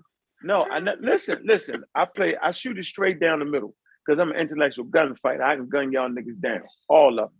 Easy work. That's what I do. I'm up 5:30 reading every morning. I read all day while y'all niggas chatty. I'm reading, I'm studying, I'm detailing, I'm having sources, right? And I'm telling you that they're not showing DNA studies for that. That makes no sense for me. It's absolutely absurd and trident and wroth with ridiculousness. Not to mention, you like the word? Come on, man, you killing me now. You done went overboard.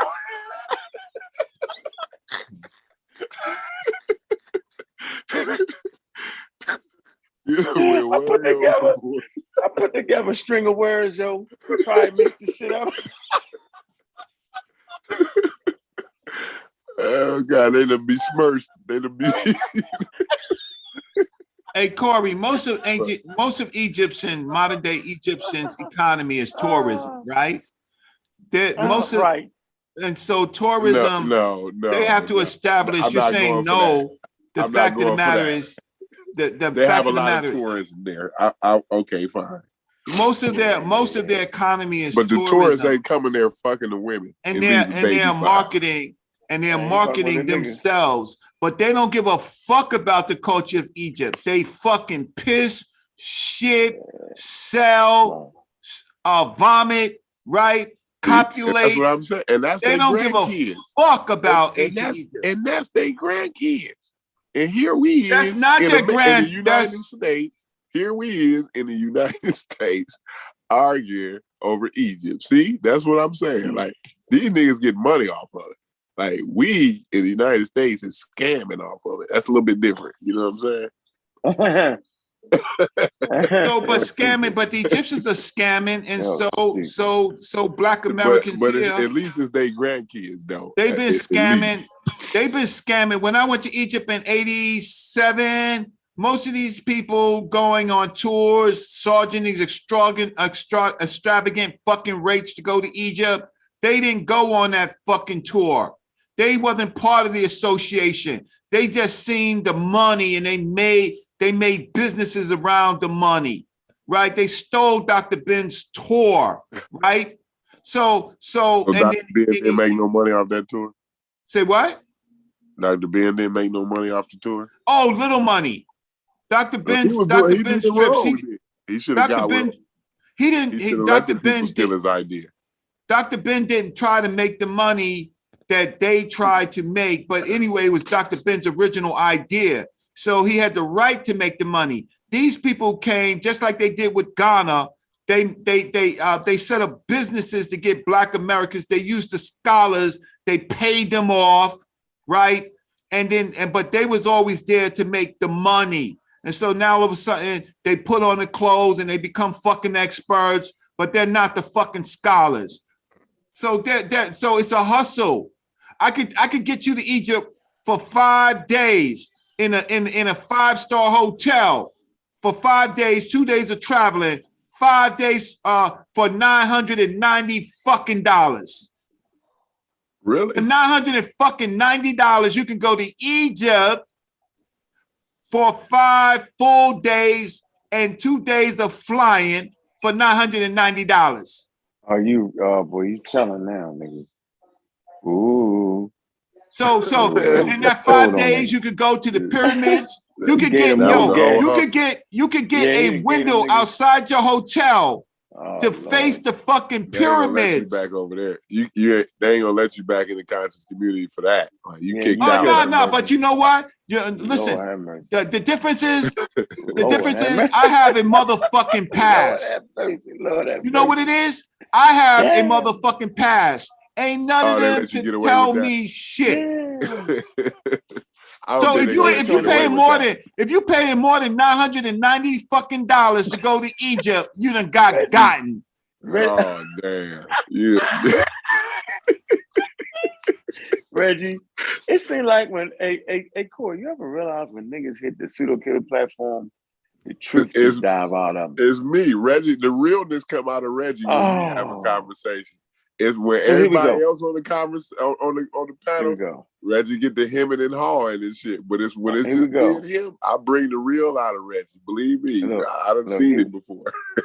All right, here you go. Aswan. There go the map. Y'all can see it. See Aswan? See where it's at? See the delta all the way up the top? See where Aswan is? Hey, Chef, he kicked out. Hey, Chef, Reggie can't go back no more. Go ahead. I see where Aswan is. Y'all got it. So Elephantine, look.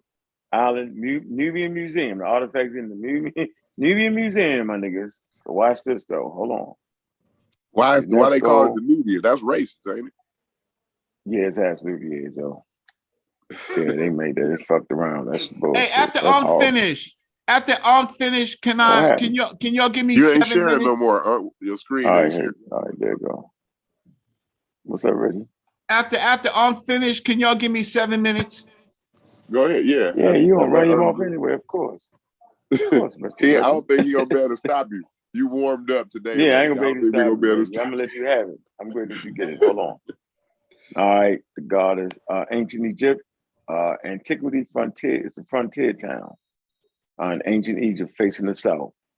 Suwanet is supposed to have derived from the name from the ancient goddess with the same name. The goddess is later was identified, I can't read her name, as Elatified in the Greeks and Lucianide by the Romans, okay? Occupation of ancient Egypt because of the similar association of their goddess of childbirth. Hold on, to open up. The ancient Egyptian name of the city also is said to be derived from the ancient symbol of trade, the market, because the ancient Egyptians, watch this is the shit that smack niggas like Chief Country Crazy X up, because the ancient Egyptians oriented themselves towards the origin of life-giving waters of the Nile in the south. Let me read this again. Because the ancient Egyptians orientated themselves towards the origin of the life-giving waters of the Nile in the south, okay? And as Sunet was the southernmost town in the country, Egypt always was conceived to open or began. Suswet. There you go. I'm done. There you go. There you have it. Go ahead, Reggie. You can get your screen in. All right, so let me share my screen. But thank you so much. Thank you so much for whatever that was, Reggie. Right? Thank you for whatever that was. No. Onk did two major things. Onk did two major things. One is Onk told you a family of a family that are mummified that they can test, but they refuse to test it. Then he showed you a traditional town where if they wanted to test the mummies, right, or the remains, they fucking could, right? And Yosi made a good point. He made a good point about the diversity in Africa, right? So if Africa is the most diverse continent on the planet, right? See, this is where y'all be forgetting some of the shit y'all be saying. You know what I'm saying? Like, y'all say all of these deepities, right? And get the community and the whole community, they fall in love with y'all, right? Because of the things y'all say. So y'all say things like, Mother Africa, the motherland, she's got the most diverse genetics on the planet and all of the most diversity on the planet, right? And she got all the skin colors and this and that and the other, you know, all of that, right? But diversity, when you're talking about diversity, right, you're talking about ways to distinguish people, right? Am I correct with that? I don't know what you're talking about. You got diversity. You gotta work on your Hold on. question. Let me make it more plain. So let's say we have a diverse in a box of crayons, right? They all crayons, right? But it's the diversity of colors in the crayons, right? Am I correct on that? Y'all following me? Yeah, all crayons. If you want to talk about crayons, yeah, they all crayons, just like we all humans, right? Right. But in the crayon box, you got all kinds of different. You got, and they all in a region, right? So you got different kind of reds, right? And then it leads up to the pinks, and then that leads up to your greens, and then you know you got 3 or 4 different types of green that you got, and then you come over to your browns, and then you got 4 or 5 different browns, and then you go down to your blue, and then you got 4 or 5 different blues, right?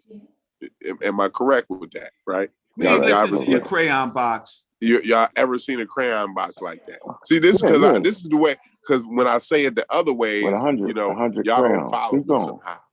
Keep going. Make sure you follow your own logic, though. It's important. Yeah, I hear you.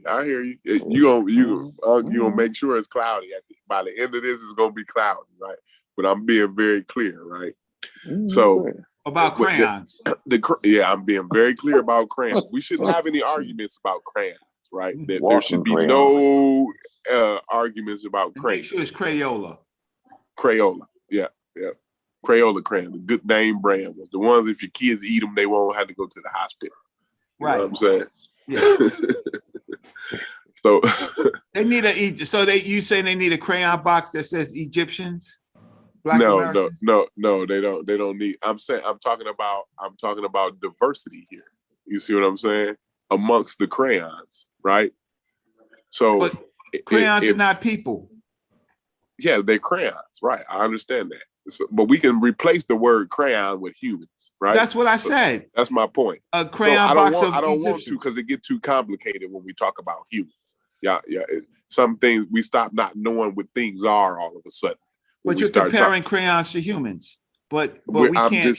I'm not comparing them. I'm using an analogy. I'm not making a comparison here. I'm just using an analogy, right? So what I'm saying is the crayons, there's diversity amongst the box of crayons. I can't even get y'all to agree with that. It's hard for y'all to agree with that. Is it a diversity of colors in the box of crayons? 100%, brother. 100%, I agree. Because they're colors. Right. Because they're colors. It don't matter what they are. It's the crayon. So they're but crayons produce colors. So you're talking about. But my point is the diversity. Don't forget about the colors. Don't get hooked on the colors. We're not talking about black and white here, right? I only use the crayons because of the diversity within the box, right? So, so if the crayons are diverse, right, then we can distinguish those crayons, right? By colors. Right. So we know that blues belong to the blue family, right? And the greens belong to the green family, and so on and so forth, right? Are we walking with me so far? I just need somebody to say yay, nay. I'm with you. Keep going. I'm listening. All right. So, cause I just don't want y'all. I want to make sure we clear, because y'all be getting confused in the middle of the shit. So now that we've found that we can distinguish these things, this is what I'm trying to explain to y'all on the continent. On the continent of Africa, we have Africans. We have Africans on that continent, which in the other analogy, that would be synonymous with the word crayon, right? African is synonymous with the word crayon, right? Gotcha. Like that. And in that box or on that continent, there is a diversity of crayons or Africans, right? Yes, sir. Okay, so that by definition, right there, we've already admitted that all Africans are not the same. No, you slipped that in. You slipped the Mickey in that drink on that. I don't know how. See now Let me know. Listen, I'm a lay down. Let me know, Corey. Please let me know when I can talk, because I was gonna talk before you talk. You know what? Go ahead, Reggie, because I see you ain't walking with me. No, listen. I walk with you. No, I can't yell. Listen, I'm gonna say this. So I admit that there's a crayon box, right, called Africa. And 25 crayons left that box, right? Okay. But that population of crayons, let me finish. That population of crayons in that box, right, are closely more related than the 25 that left. And in that box, there's a motherfucking river. At one corner of the motherfucking box. Let me finish. I don't agree with that last statement you made. I don't agree with that. There's a river. There's a river in that box of crayons, right? In the left-hand corner, right-hand corner of that crayon box, right? And those crayons from top to bottom intermingle even more, because it's a highway of crayon mixing back and forth forever. So I'm with you, brother, man. I'm with you. No. Let Reggie go. Yeah, you convoluted my whole thing, but fine. Go ahead, Reggie. You need. I just had to put the Reggie. Reggie, you can keep it at 100. I want Pseudo Killers to invite me back at another time at the beginning of the show when we have a bigger audience to do what I'm going to do. So I am going to go. Fine. How many people we got in there? We got that many in there? 60. Reggie, no, we so cut watch this. I am going to go. I am going to go to No, Cairo. we got at least had 80 in Was there. that a shot? Wait, was that a shot though? Was that a shot at just through Corey? No, like I'm really with him though. But no, like you used to speaking to sold out crowds or some shit. No, what I'm saying is I want this to be populated, right? So not all of the on Saturdays it's usually a lighter crowd because so not all of the pseudo killer audience is there. So I want this to be populated. I am going to Cairo. Reggie, so you act like nigga, you speaking to sold out crowds and arenas around. He was sold out the Staples. No, when I'm speaking to the pseudo killers. No, I'm fucking with you. Okay, check this out. I am going to Cairo International Airport, right? Mm-hmm. I am going to check in. I'm going to I'm going to check into the hotel, let's say on the Sunday, March 27th, right? You doing it now? Yeah. I'm going to check out of the hotel on no. Let's see. You said what? Hello? Unc, you left? No, he probably got a phone call or something. Okay, so I'm gonna check. That was March 27th. He confused things enough, you know what I'm saying? He figured it out. So I'm gonna check out. I'm gonna check out of the hotel on Friday. Nah, I'm gonna stay one more day, Saturday. So from Sunday, March 27th to Saturday, April 2nd, right? Where you going? You going to Cairo? Yeah. Okay. I'm gonna add the flight, right? And I'm leaving from New York. Uh-huh. I'm leaving from New York. I'm gonna show you the hustle. I'm leaving from John F. Kennedy. You finna, Reggie. I don't know if I want you to do this. I don't know if I want you to do it, Reggie. Right. So roughly I'm spending a week. So now I'm a search. So I'm waiting for the shit to come up. At a flight. Some reason it's not letting me yeah, because they know. All right, so basically the guys are Rodney Kimmy. So I'm gonna stay at I could stay at the Marriott and out my window see the pyramids. That's 1344. That's a little bit too much for me. So I'm gonna go down. Watch this. I am gonna go to Best View Pyramids Hotel in Giza. We have 3 flights left for $686. $686. And the hotel come with it? Yeah, with the hotel. Includes flight and stay. Damn.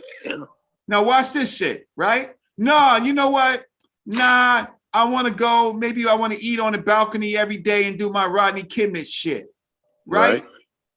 I can go to the but I can go to the restaurant and sit with my friends and my woman and do the Rodney Kimmich shit. So you know what? 686. Let's book this shit, right? So we have 3 left. So let's go in and let's look at our fucking hotel. So this is our hotel. Oh shit, I can go upstairs on the balcony and I can see the 3 fucking pyramids, right? Now for $686, okay, so here's my bedroom. This is what I'm fucking with, right? In my bedroom. But I'm really there just to really be in Egypt. So for do I got more pictures? For $686, I can sit out on this fucking balcony and I can look at the pyramids and I can get out in the morning and location, there's location, there's amenities. This is the way it looks, right? So I can slide in this bitch for 5 days with 2 days flight for $686 motherfucking dollars. Why are you charging our people $3,500? So I you was gonna say, I know people paid $3,000 to go there before. So if you are going with any of these people, you gotten, right? I'm just gonna let you know, you can't go to Ghana for that cheap. Watch this. That right now. Fuck it. You know what? I'm bringing my wife. Fuck my friends. I'm bringing my wife. I don't want to fuck with them. So I'm going to go to the Hilton Cairo. That's got a nice swimming pool, right? Or I could go to the Kempsey Nile Hotel. Let's just go look at the fucking hotels that we can go to. There's the Hyatt. There's the Cordon El Salam Hotel with the big opening. You know, because I want to, but for $669, oh shit, for $669, I can, that's $20 left. I'm gonna take my friends, we're gonna backpack. For $669, I got the 9 Pyramids Hotel. The shit is unfucking real. From JFK to Cairo, 5 fucking days. Oh shit, there's the 3 Pyramids viewing. He's knocking it down for $656. Yo, this motherfucker is a what you call a shell? A barnyard shell. Hold on, one quick. Not to interrupt you, Reggie. I'm going way off subject. Reggie, I'm gonna go way off subject. And if we gonna get robbed, if these particular areas, like what is the difference? Hey, James, hold on real quick. Ramaza, bro, if I catch you saying that shit again, your ass will never ever come back on this motherfucker. And you're lucky Unc ain't here to see that shit, right? So I'm gonna give you a chance, bro. I'm gonna give you a chance. But if Unc see this shit, he probably gonna kick your ass off. So check this out. Cut that shit out, bro. All right, so let me just do this. You can go Continue, Reggie, go ahead. You can go to the Great Pyramid Inn and you can get a more. You can get a more at the door for $872. Now a person asked, where is this? This is right in Cairo. So this is not the bum. This is right in Cairo. So let me go back to the more, dude. No, I'm just asking questions to be some, just for people that may be wondering, like, what's going on with these prices? Oh, that's the normal prices. These are the normal prices that's been there for the last 3 years. So there's what's going on with the prices that Egypt's main thing is tourism. So they want you to come to Egypt and spend money. So the dollar versus the Egyptian currency got to be crazy. So that's got to be a good. Right, they don't have any major exports. They don't have oil. Yeah, they're basically sitting on that now. The rest of it's desert. So the land is not really as valuable as most other countries.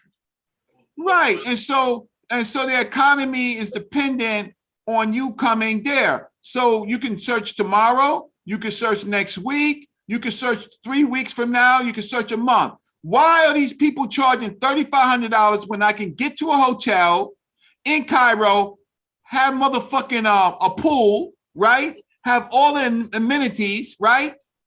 The only thing that you really can't do is really drink beer, except for inside the bar. With major hotels like the Hilton, right? And then with that, right next to it is the popular locations. You can go, Rodney Kimmich can go to the Giza Pyramid Complex, the Egyptian Museum, the Great Sphinx of Giza, the Giza Plateau, Cairo Tower, Tahrir Square, the Grand Egyptian Museum, the Pyramid of Khufu, right? You can sail down the Nile, and you can do all of this for fucking $620. This hotel, I wouldn't recommend it, right? You can go on a balcony and smoke a cigar at the Pyramid Stars Inn. You understand? Marriott Manor House Hotel. Look at this. Let's go up. That's 13.4. You can see the fucking light show from the hotel. Oh, yo, look at the bathroom. Is it gonna look like that when I get there though? This is the Marriott, man. This is the Marriott Hotel. These are flagship 5-star fucking hotels. You can go with a fucking backpack, you and your peoples, you and your family and your study group. This is the Holiday Inn. This is the Hyatt Cairo West. Let's look at this. You got a fucking swimming pool. After you go to the pyramids and do your Rodney Kimmich shit, you can go and relax in your motherfucking hotel suite. Hey, you know one thing about Africa though too, like in the hotels, like the flowers is real and they in season and shit like that. So like he asked the question, is it gonna look like that when I get there? Is it gonna look like the picture? It's actually gonna look better than that because they deck it all out with the flowers and all kind of shit, man. Exactly. And so the question is, even on the most expensive at the Sheraton Cairo Hotel, right? You're paying $1,144, and shit, you know, I'm too tired. I don't want to go to the pyramids today. I want to sit and relax with my wife, right? We want to eat, drink, talk, right? We want to walk around the pool, right? We get to the pyramids. Hey, Reggie, slow down. I just want to tell you, I was watching in the chat, and honestly, this is your best fucking work ever. I'm not gonna lie. You just exposed all of these motherfuckers. This is your best research project you done did. You need to take this shit on Sinetta. So no, he ain't allowed. He's not allowed to go back over there after this. I'm telling you. Yo, I'm not sharing this video with nobody, Reggie. You just exposed. I might take this down. Yo, look at this. Yo, look at motherfucking dinner down. Right here. Look at dinner. Look at the fucking buffet, right? $919 fucking dollars. Do you need any of these fake people walking you around the museums and pointing at shit? The fuck out of here. We got to take this one down, Shepard. We got to take this video down, man. We can't look at this right here. Best view. It's called the Best View Pyramids Hotel because you get the best fucking view for $686. Do you know you can go to this hotel, right, and just chill and look at the fucking pyramids? That should say the flight included? Yeah, flight and stay. That's what killed me. God. These niggas charging $3,400. Now hold up, let me interject here. So you're saying that the people that are having tours, and this is crazy because I'm gonna have to go here. You're talking about going back as far back as Dr. Ben and Dr. Clark. I thought that the reason why they charged more is because of the information that they were doing on the tour. That's what I was going to say. So that's their payment. Well, wait, hold on. Paying for it is for people to do the Rodney Kimmich shit and point And like Reggie said, point fingers at shit. Like you So don't need is that nobody. inclusive of what Dr. Ben or whoever took people to Kemet? Like, because that's the origins of that. When So Dr. it's kinda- Ben, no, but let me explain. Okay. When Dr. Ben took people to Kemet, Dr. Ben would take you for 3 to 4 weeks, right? And Dr. Ben actually was an expert in the work, right? And so, and then yes, he would take on large groups. And yes, he might charge $2,400, but at that time, the prices weren't the prices that they are now. These are the prices that they have been for the last 3 years and cheaper during COVID. You can go to JFK, take a flight for 5 days on a major airline, right? And rock out in Kemet or ancient or Egypt, right? I mean, this is your walkway at the Marriott Mena Hotel. This is the causeway. Catch a cab and go to the pyramids and say, you know what? Man, I don't want to do the pyramids today. I want to go, I want to take a trip. You can walk over there and there's people with boats and this is the Nile and you can sail down the Nile with your wife. Brother Reggie. Yes. What's Brother up, Reggie? Bobby? Here you go. The elders have sent me. They say, get the guy down. I understand. I understand. Did you say flight included, y'all? Right. That's what I'm saying, man. Let me book it again for you. You know what? Y'all don't get it. Wait, Reggie, wait. Did you just kill all the Rodney Kemet toys? Every single one of them. Did you just I'm about to throw a toy, yo. I'm getting off. I cannot be on this. So that's what I'm saying. Pseudo killers. The pseudo killers can get on the plane for $686 a piece and rock out. The views and opinions are not expressed right by Bobby Banger or the pseudo killers. Let's just do this. Leaving New York, they're gonna blame us. Going to Cairo, 1 room, right? 1 room, 2 travelers, right? I could have said 1 room. I can increase it to 1 room, 1 traveler. So let me just increase it. But most of the people, if 2 people going, you and your partner, you and your girl, let's just keep it 2 travelers. Google Scholar is retarded, dude. Professor, preferred class economy.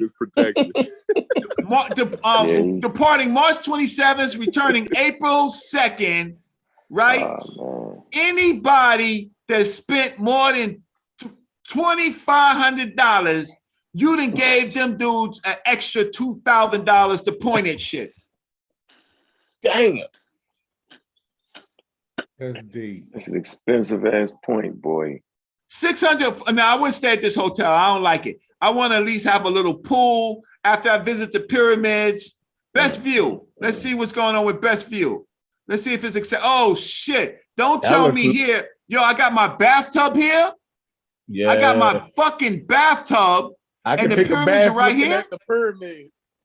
Looking at the pyramids. Yo, I can freak out for $686. Hey Reggie, is this a real website? This is Expedia. It's Expedia. No, what's the other one? Let's wait. Expedia. What's the other one? Wikipedia. No, Expedia. What's the other one that they do? No. I like Expedia. That's nice. Well, what's the other one? It start with an A. There's no way, yo. They got the shotgun in niggas' heads going to Africa, yo. Put the shotgun in your head. Yo, if you're going on a pyramid dig site and you paying $3,500, why don't you do this? Why don't you just take the flight, right? Why don't you just take the flight there to hotels and won't you say, I'll meet you there? Yep. What's the other one, Al? What's the other one, Al something? Meet him there. What's the other flight? That's basically what he's saying. I don't know the other flight, the other app. I don't know if anybody in the chat might know that other app. Yeah, it's Expedia, and what's the other one? What do you call it? Travelocity. Travelocity. Oh, thank you. So Travelocity. Let's do Travelocity. Reggie ain't got no sense. Hey, Reggie, Travelocity.com. How do you think Reggie. I saw him car went there this way? How do you think Polite got there? I drove Polite to the airport, picked him up. We scheduled the tour. What are you talking about? Going to Cairo. Hey Reggie, you know you would never let me spend that money anyway. You like, no, don't you ever do that, bro. No, I would stop you at the gate. So we're gonna check in. We're gonna check in. I'm saying, they're trying to get you. We're gonna check in Monday, March 28th. Monday, March 28th, right? And over here, we're gonna spend a week. So we check in the 28th. So we're gonna come back. The Saturday, right? April 2nd on Travelocity. Let's see if Reggie's lying. Oh, at the flight, right? Leaving from New York. Atlanta. You want Atlanta? Yeah, do Atlanta. Atlanta might be a little bit more expensive. Okay, Atlanta International. I need the international. You know this one? Yeah, it's right there. That's it. Hartsfield. Right. Okay, so 2 travelers. You want to take your son. You want to take your wife. Right? Let's rock out. So I'm waiting for the search to come out because they're searching for the shit. They're searching for the best prices. Oh man! If you ever spend more than $2,500, you're paying somebody to say, I'm the expert, right? I'm the expert and I can walk you around. So here's the Marriott Minna 1100. Here's the Best View Hotels again, 677, right? Is that a piece? 677. And that's for a whole week? Yeah, that's for a whole week. Is that a piece? What you talking about, 5 days? Look. Oh, Lord, yo. I threw in 6 days. Right? Are you serious? 624, the same hotels. So that's a piece, Yo, right, I'm Reggie? about to go to Egypt next week. You ain't lying, nigga.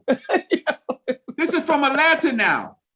So the prices might be a little bit more here. The 9 Pyramids View Hotel includes flight and stay, $1,664, but $1,300 for 2 people, right? For 2 people. Let's see what we get.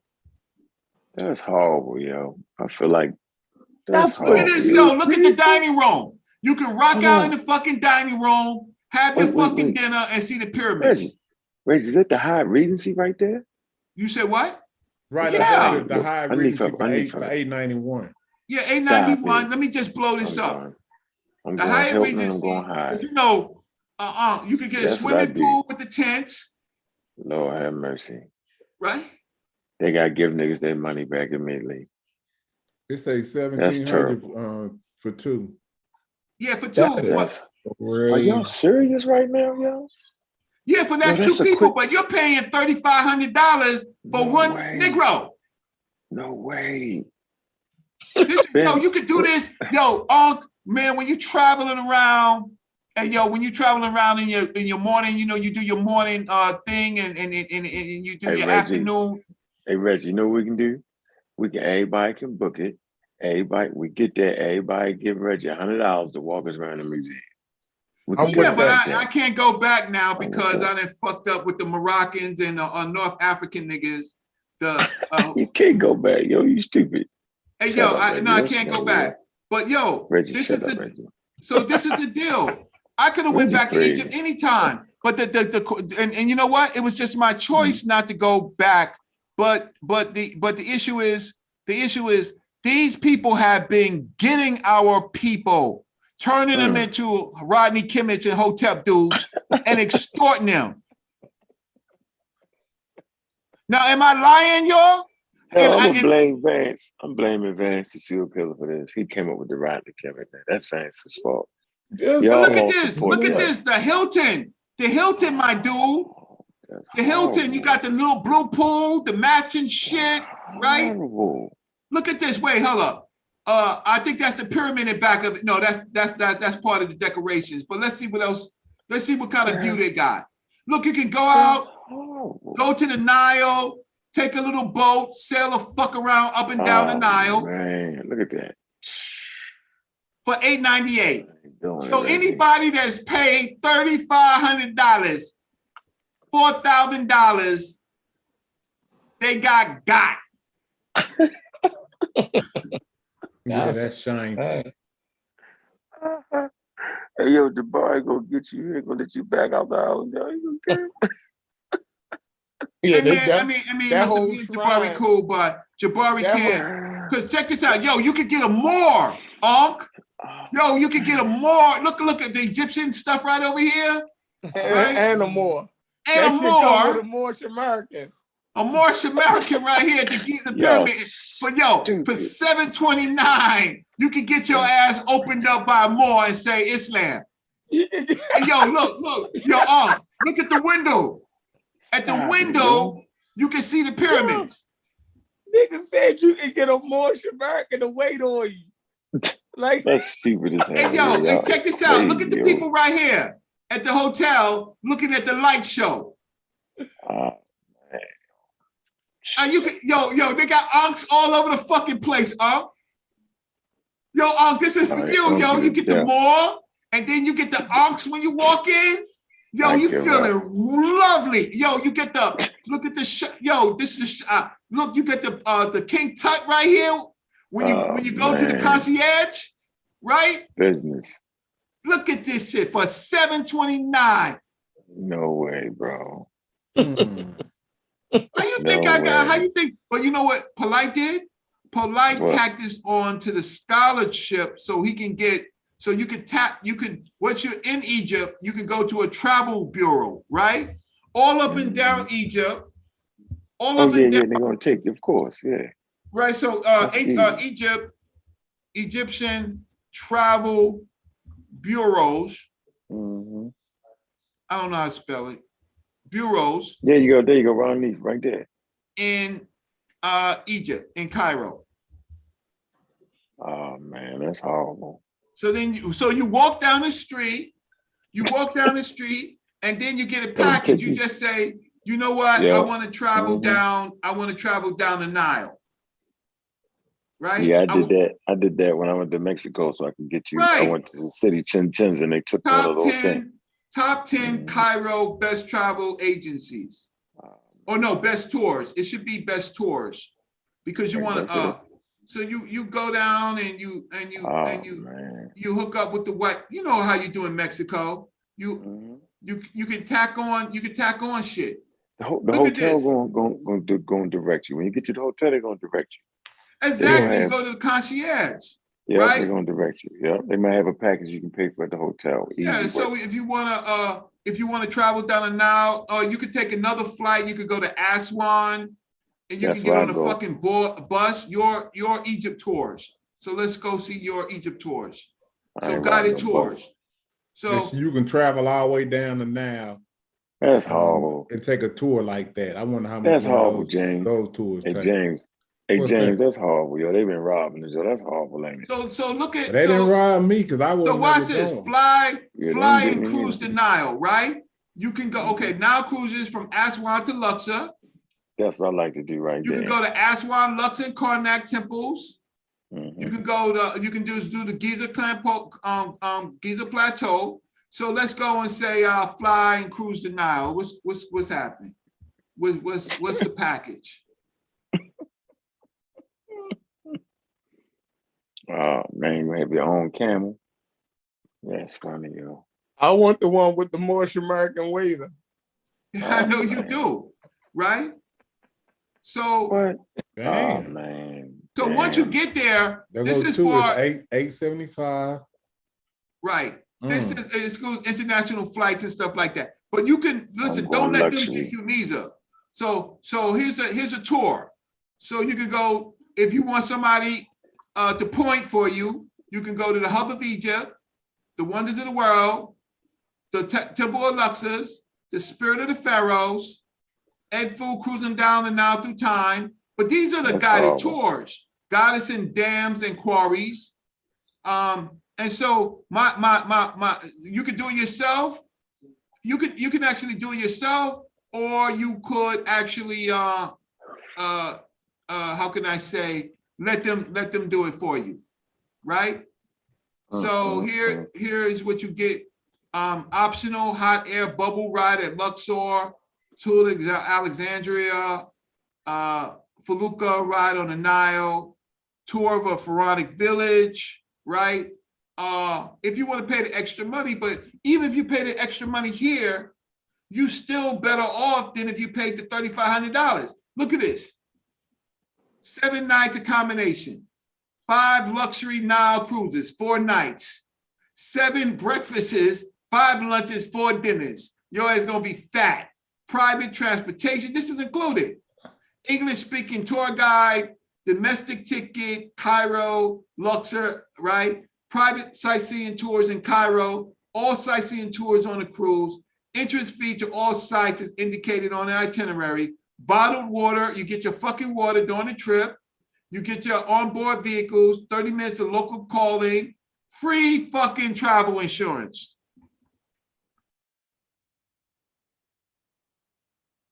Are y'all still with me? Hello? I don't get my visa. You What don't about- get your what? It say on excluded items. No, this is when you're there. Right? I mean, Also already got my visa, right? yeah, you're already in Egypt. Right. Right? So you could go, but you can go here and customize it. You can say, listen, I'm already in a hotel, right? I want everything else except for the hotel. Right? Mm-hmm. So give me a package. They give you a package. You're already there, so you don't need the hotels. This is with hotels. You see? This is with hotels. So you go down and I got my hotel already, right? I need everything else. Dang. Huh? That is crazy, yo. This is their economy. This is their economy. They make their money off of tourism. Right. This ain't Okay, nothing so let special. me just suppose something here, Reggie. So check this out. So the people there now, or would you agree that is an invading population that's occupying that particular area right there now? Well, that's what I'm going to talk about. But right now I'm talking about the tours. Yeah, because they don't give a fuck. This is money for them. Right. Okay. So I was just saying, if we were still in control of that area, then that would be money for African people, wouldn't it?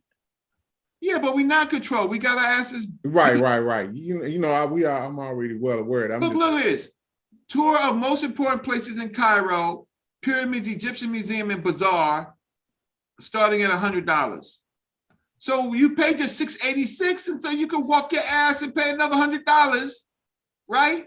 Or you can get your fucking private tour, 5 days, 4 nights, private tour in Cairo, $600. If you need somebody to point for you, right? A half a day of excitement to Memphis and Saqqara. Oh man, you know what? Check this out. Monday, we just want to chill in the hotel, look at the pyramids outside. Next day, we want to go to pyramids. The next day, we want to go to the Cairo Museum. The next day, you know what? We want to be a little risky. We want to go to Memphis and Saqqara, $70. Do y'all got me? Yeah. Okay. What's this shit right here? Is this this is in hotel. Where's this? I gotta see where this is. Anyway, so yeah. Yeah, you see, you was down there in Abu Simbel, right? Yeah. So like a lot of people don't know, the Europeans didn't get down into that area until the early 1800s. Yeah, so this is what all the pictures that you take on your $3,500 thing, man, you could take it for $786 and have a hotel.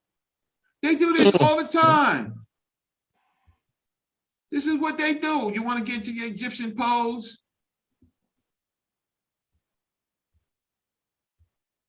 You want to eat? Like if those people was always there, Reggie, why was the Sphinx covered in sand like that? Because each listen, even in dynastic times, there were places where they couldn't manage, And then when the Arabs came, the Arabs didn't give a fuck. Mike's people, the Berbers and all those people, when they came, they didn't give a fuck. But then they figured out, oh shit, this is money. All we got to do is get these people there and we get their money. Look at the woman right here. Y'all can do this.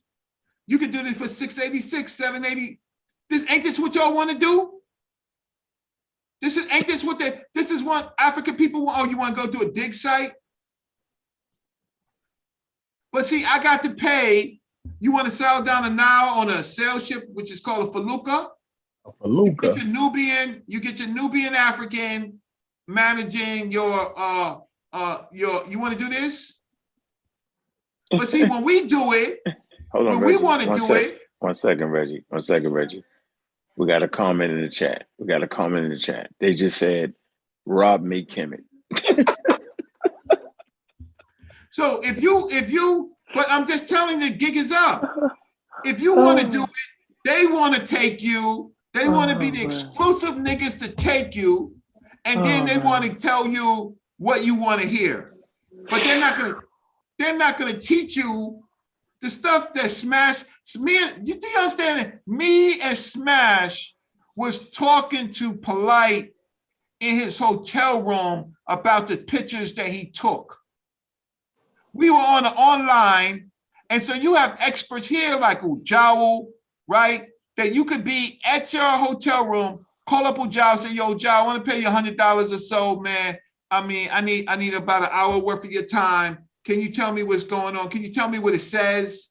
My wife, she want to know, my son want to know what it says right here, right? And Ujawu can tell you, right? Hey, Reggie, remember we had the Zoom up? And yeah, that's what I'm talking about. Uncle was there too. And y'all sent them to a section of the wall to look for. Remember that? Yeah. Went to the actual wall and say, yo, right there to the left. Move over, right there. Yeah, Ujawu can read. Ujawu can know recitations, words and recitations, right? He can eat. He can do all of this better than I can do, right? I'm out of here. Look, the Great Netcher, right? Words, recitations, the Great Netcher, Lord, right? This is Zoza. This is Zoza Strong Lord. You can call up Ujawu. He can read all this for you. Oh man, we got your back, Reggie. They're gonna attack you. We got pseudo killers got your back. We ain't gonna let them attack you. They're gonna attack you. But see, no, the jig is up. And so those people who want to say that Dr. Ben was their teacher and stuff like that, I know who went to the nursing home. I know what they did for him. I know how they comforted him or they didn't comfort him. Do you want to go through the walkway? You can do all of it. You can do all this. Just go to a travel agency when you get to there and book a trip and just chill with the white people. He said, he'll just sit on the bus, sit on the fucking bus with the white people. Take your pictures. So wait a minute, hold on, Reggie. So the white people were spending $2,000 less than the niggas. Yeah. That's terrible, yo. Damn. Yeah. Oh man. Rodney Kevin on them niggas. Yeah, they're spending $2,000 less than what we spend. That's why they jumping up and down. They got money spending that motherfucker. Look at them. You think a hot air balloon? Oh man, I ain't fucking with that. Somebody shoot that shit out the sky, fucking around. So it's gonna land properly. So I'm gonna stop sharing my screen. You can go to Expedia, or you can do the other one, which is Travelocity. I'm not even putting my picture up there because they're gonna get me, right? I'm glad my picture's not up there. But do you understand, man? You can take your son, you can take your wife. You know how you came to New York. Family. The whole family, yeah. You can take your whole family and just and don't exhaust them. If your wife she don't want to go to the she don't want to go, you can leave at the hotel. She can go shopping. Man, I ain't been married, man, in damn near 2 years, nigga. You keep making me but I'm saying, well, she's always your wife, man. I mean, you want to rekindle. Reggie, stop it, man. Yeah, I'm just saying, only because I have experience with you because you came to New York, right? Yeah, but you can't make a nigga married if I'm not. You said what? Damn. You can't make me mad if I'm not, nigga. Okay, no, I'm okay. So let me just change the conversation. What I'm trying to say is that you can go from Atlanta with your children, right? Mhm. And you can go to Egypt and y'all can spend $700 flights and hotels and food, right? Comes with food. And then y'all can just they can hang out with dad with the backpack. I'm going to Egypt this summer, y'all. Ain't nothing stopping me. I ain't want to be a Rodney Kimmett? Yeah, but for that price. Yeah, we can go hang out for that price. Yeah, that's some chill shit. I mean, the whole Amir Rod squad, all y'all can do is, hey man, you can just basically you have everybody book the flight, everybody book the hotel, right? And then you pay Ujal is not coming, he don't fly. You gonna catch a boat. You get Smash to come, right? And your backpack for $686, my family. Yeah. But no, we gotta pay an extra $2,000 to hear somebody. They're gonna kill me after this show. So Courtney, so Corey, so you understand what I just did, right? Corey gone. Oh, he's planning his trip. Pan-African Designs, you understand what I just did, right? Yeah. You see how these people done gotten, right? Yeah, it depends on what he's talking about, Reggie. Because it can't, I go back to the elders with it, and then the elders are no longer here no more. So you saying these people? So you saying the people that are taking people in this Karen Day aren't worthy to keep that tradition going? Not for that price.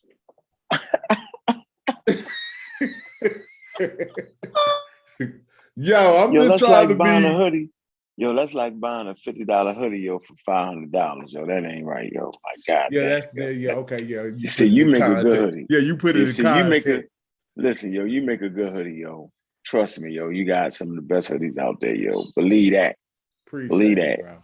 All right, that's real talk, yo. All your shit is crispy. Trust me with that, yo. If you charge $500, if you comfortable with that, you be like, damn. Yeah, I wouldn't even do that. But see, because that's integrity right there. You wouldn't want to overcharge your people when it's something more serious at stake. Yeah, but they are charging them more. They are charging. Do you understand what I'm saying? Right. Yeah. They are charging them more. They don't care. They think that, look, man, I'm the only one who knows. And so guess what? When they book a tour and they got 50 people, 100 people coming, do you know they get more discounts from the hotel and the flights? Yeah, of course. So the cost of a person to go on a trip for a week is roughly, their cost might be $600. Now they might have to buy a bus, right? But then they got so many people coming in charging $3,500, so that's not a problem, right? You got. Well, let me. I'm glad we having this conversation because I got something I want to try to propose to you and see what you say. So let me I know you have a contingency with Brother Jabari about trying to reopen or reestablish some type of Kemetic shrine or something of that sort, right? No, not me. I'm not with that. Okay, I know. I said you're in opposition to that, right? Yeah, I believe he can do what he want to do, but Jabari can do what he want to do. I'm not in it. I'm just saying. I'm just talking about trips to Egypt. Okay, but hold on. Let me just do something. Okay, so now when we look at the world today, we see other systems in place based on their religious structure that brings in a certain amount of money to their war chest. So I'm going to say you have Islam, and then with that religion and people donating to those particular religions, that helps to put money into that particular war chest. Or just like the Roman Catholic Church And then you know that the British, they broke off from the Roman Catholic Church and did their own thing. So what I'm saying is, when Kemet fell, they closed those particular temples. Wouldn't it be in African interest, if that's an African spiritual system or whatever we're trying to call it, wouldn't it be in our interest to try to open up something like that so that we can get our people off of those other religions and study something more African-based and use those temples or whatever that's reopened, because they closed our temples? No, open STEM schools. No, open Okay. STEM schools. Do math and science and technology, right? But hold up, you said and exclude the historical part of it. No, the historical part is part of it. Would be part of STEM. Just the religious stuff. Then you got somebody with eloquent words who's dipping you in water, who's taking your money. You got God. You're setting yourself up to get God. Right, but that's how Pastor all of King. the successful structures are structured, Reggie.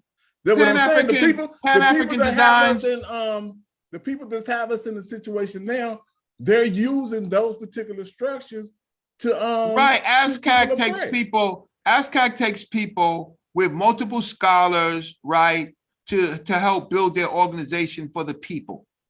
So they do this and they build their war chest to continue their organization, right? So you can do it like that, but don't send me that religious stuff, man. Don't send me that, because you know what? At Pan-African Designs, can you see me? Wait, can you look on 1 second? Can you look at me? I can't see. Start your video. I'm gonna start my video. Pan-African Designs, can you see me? Yeah, I can see you. I helped bury Dr. Joseph Benjo Cannon and Dr. John Henry Clark.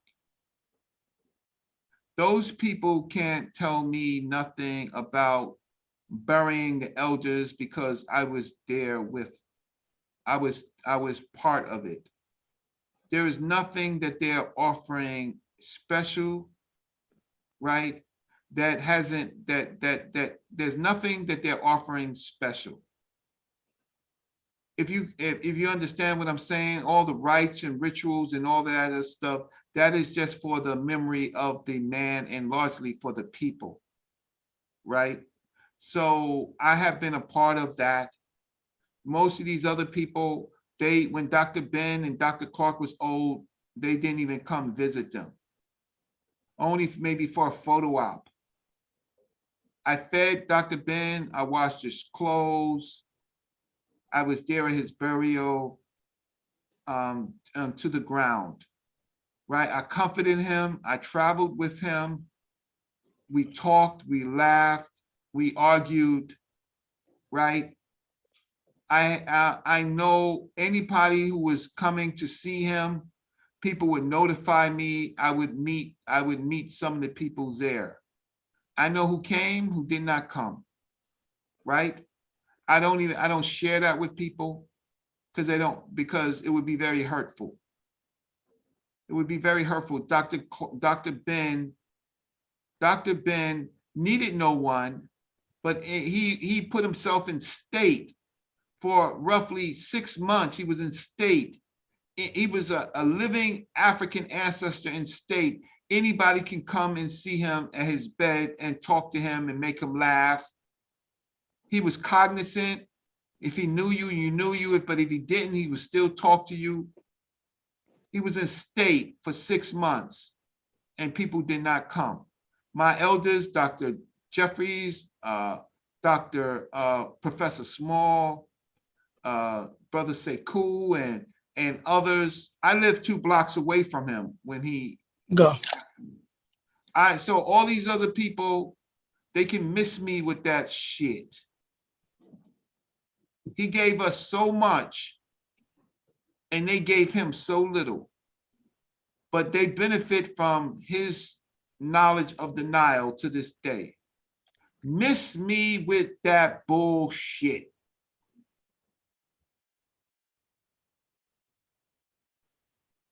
So all those religious people and groups of people and all of that, they know they don't want me to say, they know they don't want me to talk because they ain't come. They didn't come often. But see, coming is one thing. Bringing groceries, washing his clothes. This is an elderly man. Washing his clothes, folding it, bringing it back, labeling it. I did that for my elder. I did that. And if he had an emergency, I cleaned it up. I did that for my grandmaster. They didn't do that. I did that. Miss me with that bullshit about how Africans care about Africans. Miss me with that bullshit.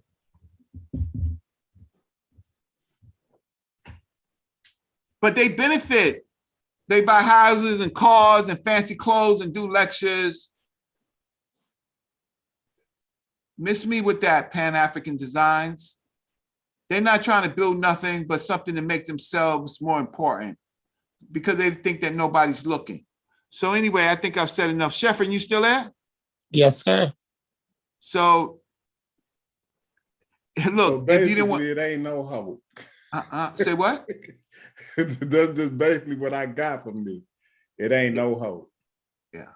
So if you pay any more than $2,500 per person and you want to help building an organization, I would say support the Association for the Study of Classical African Civilization on their tours, because they bring 50 or more scholars so you can get different points of views. Anybody else, just put a backpack on and get on a flight and miss me with that BS. Right. Well, I'm out. Me too. Good night.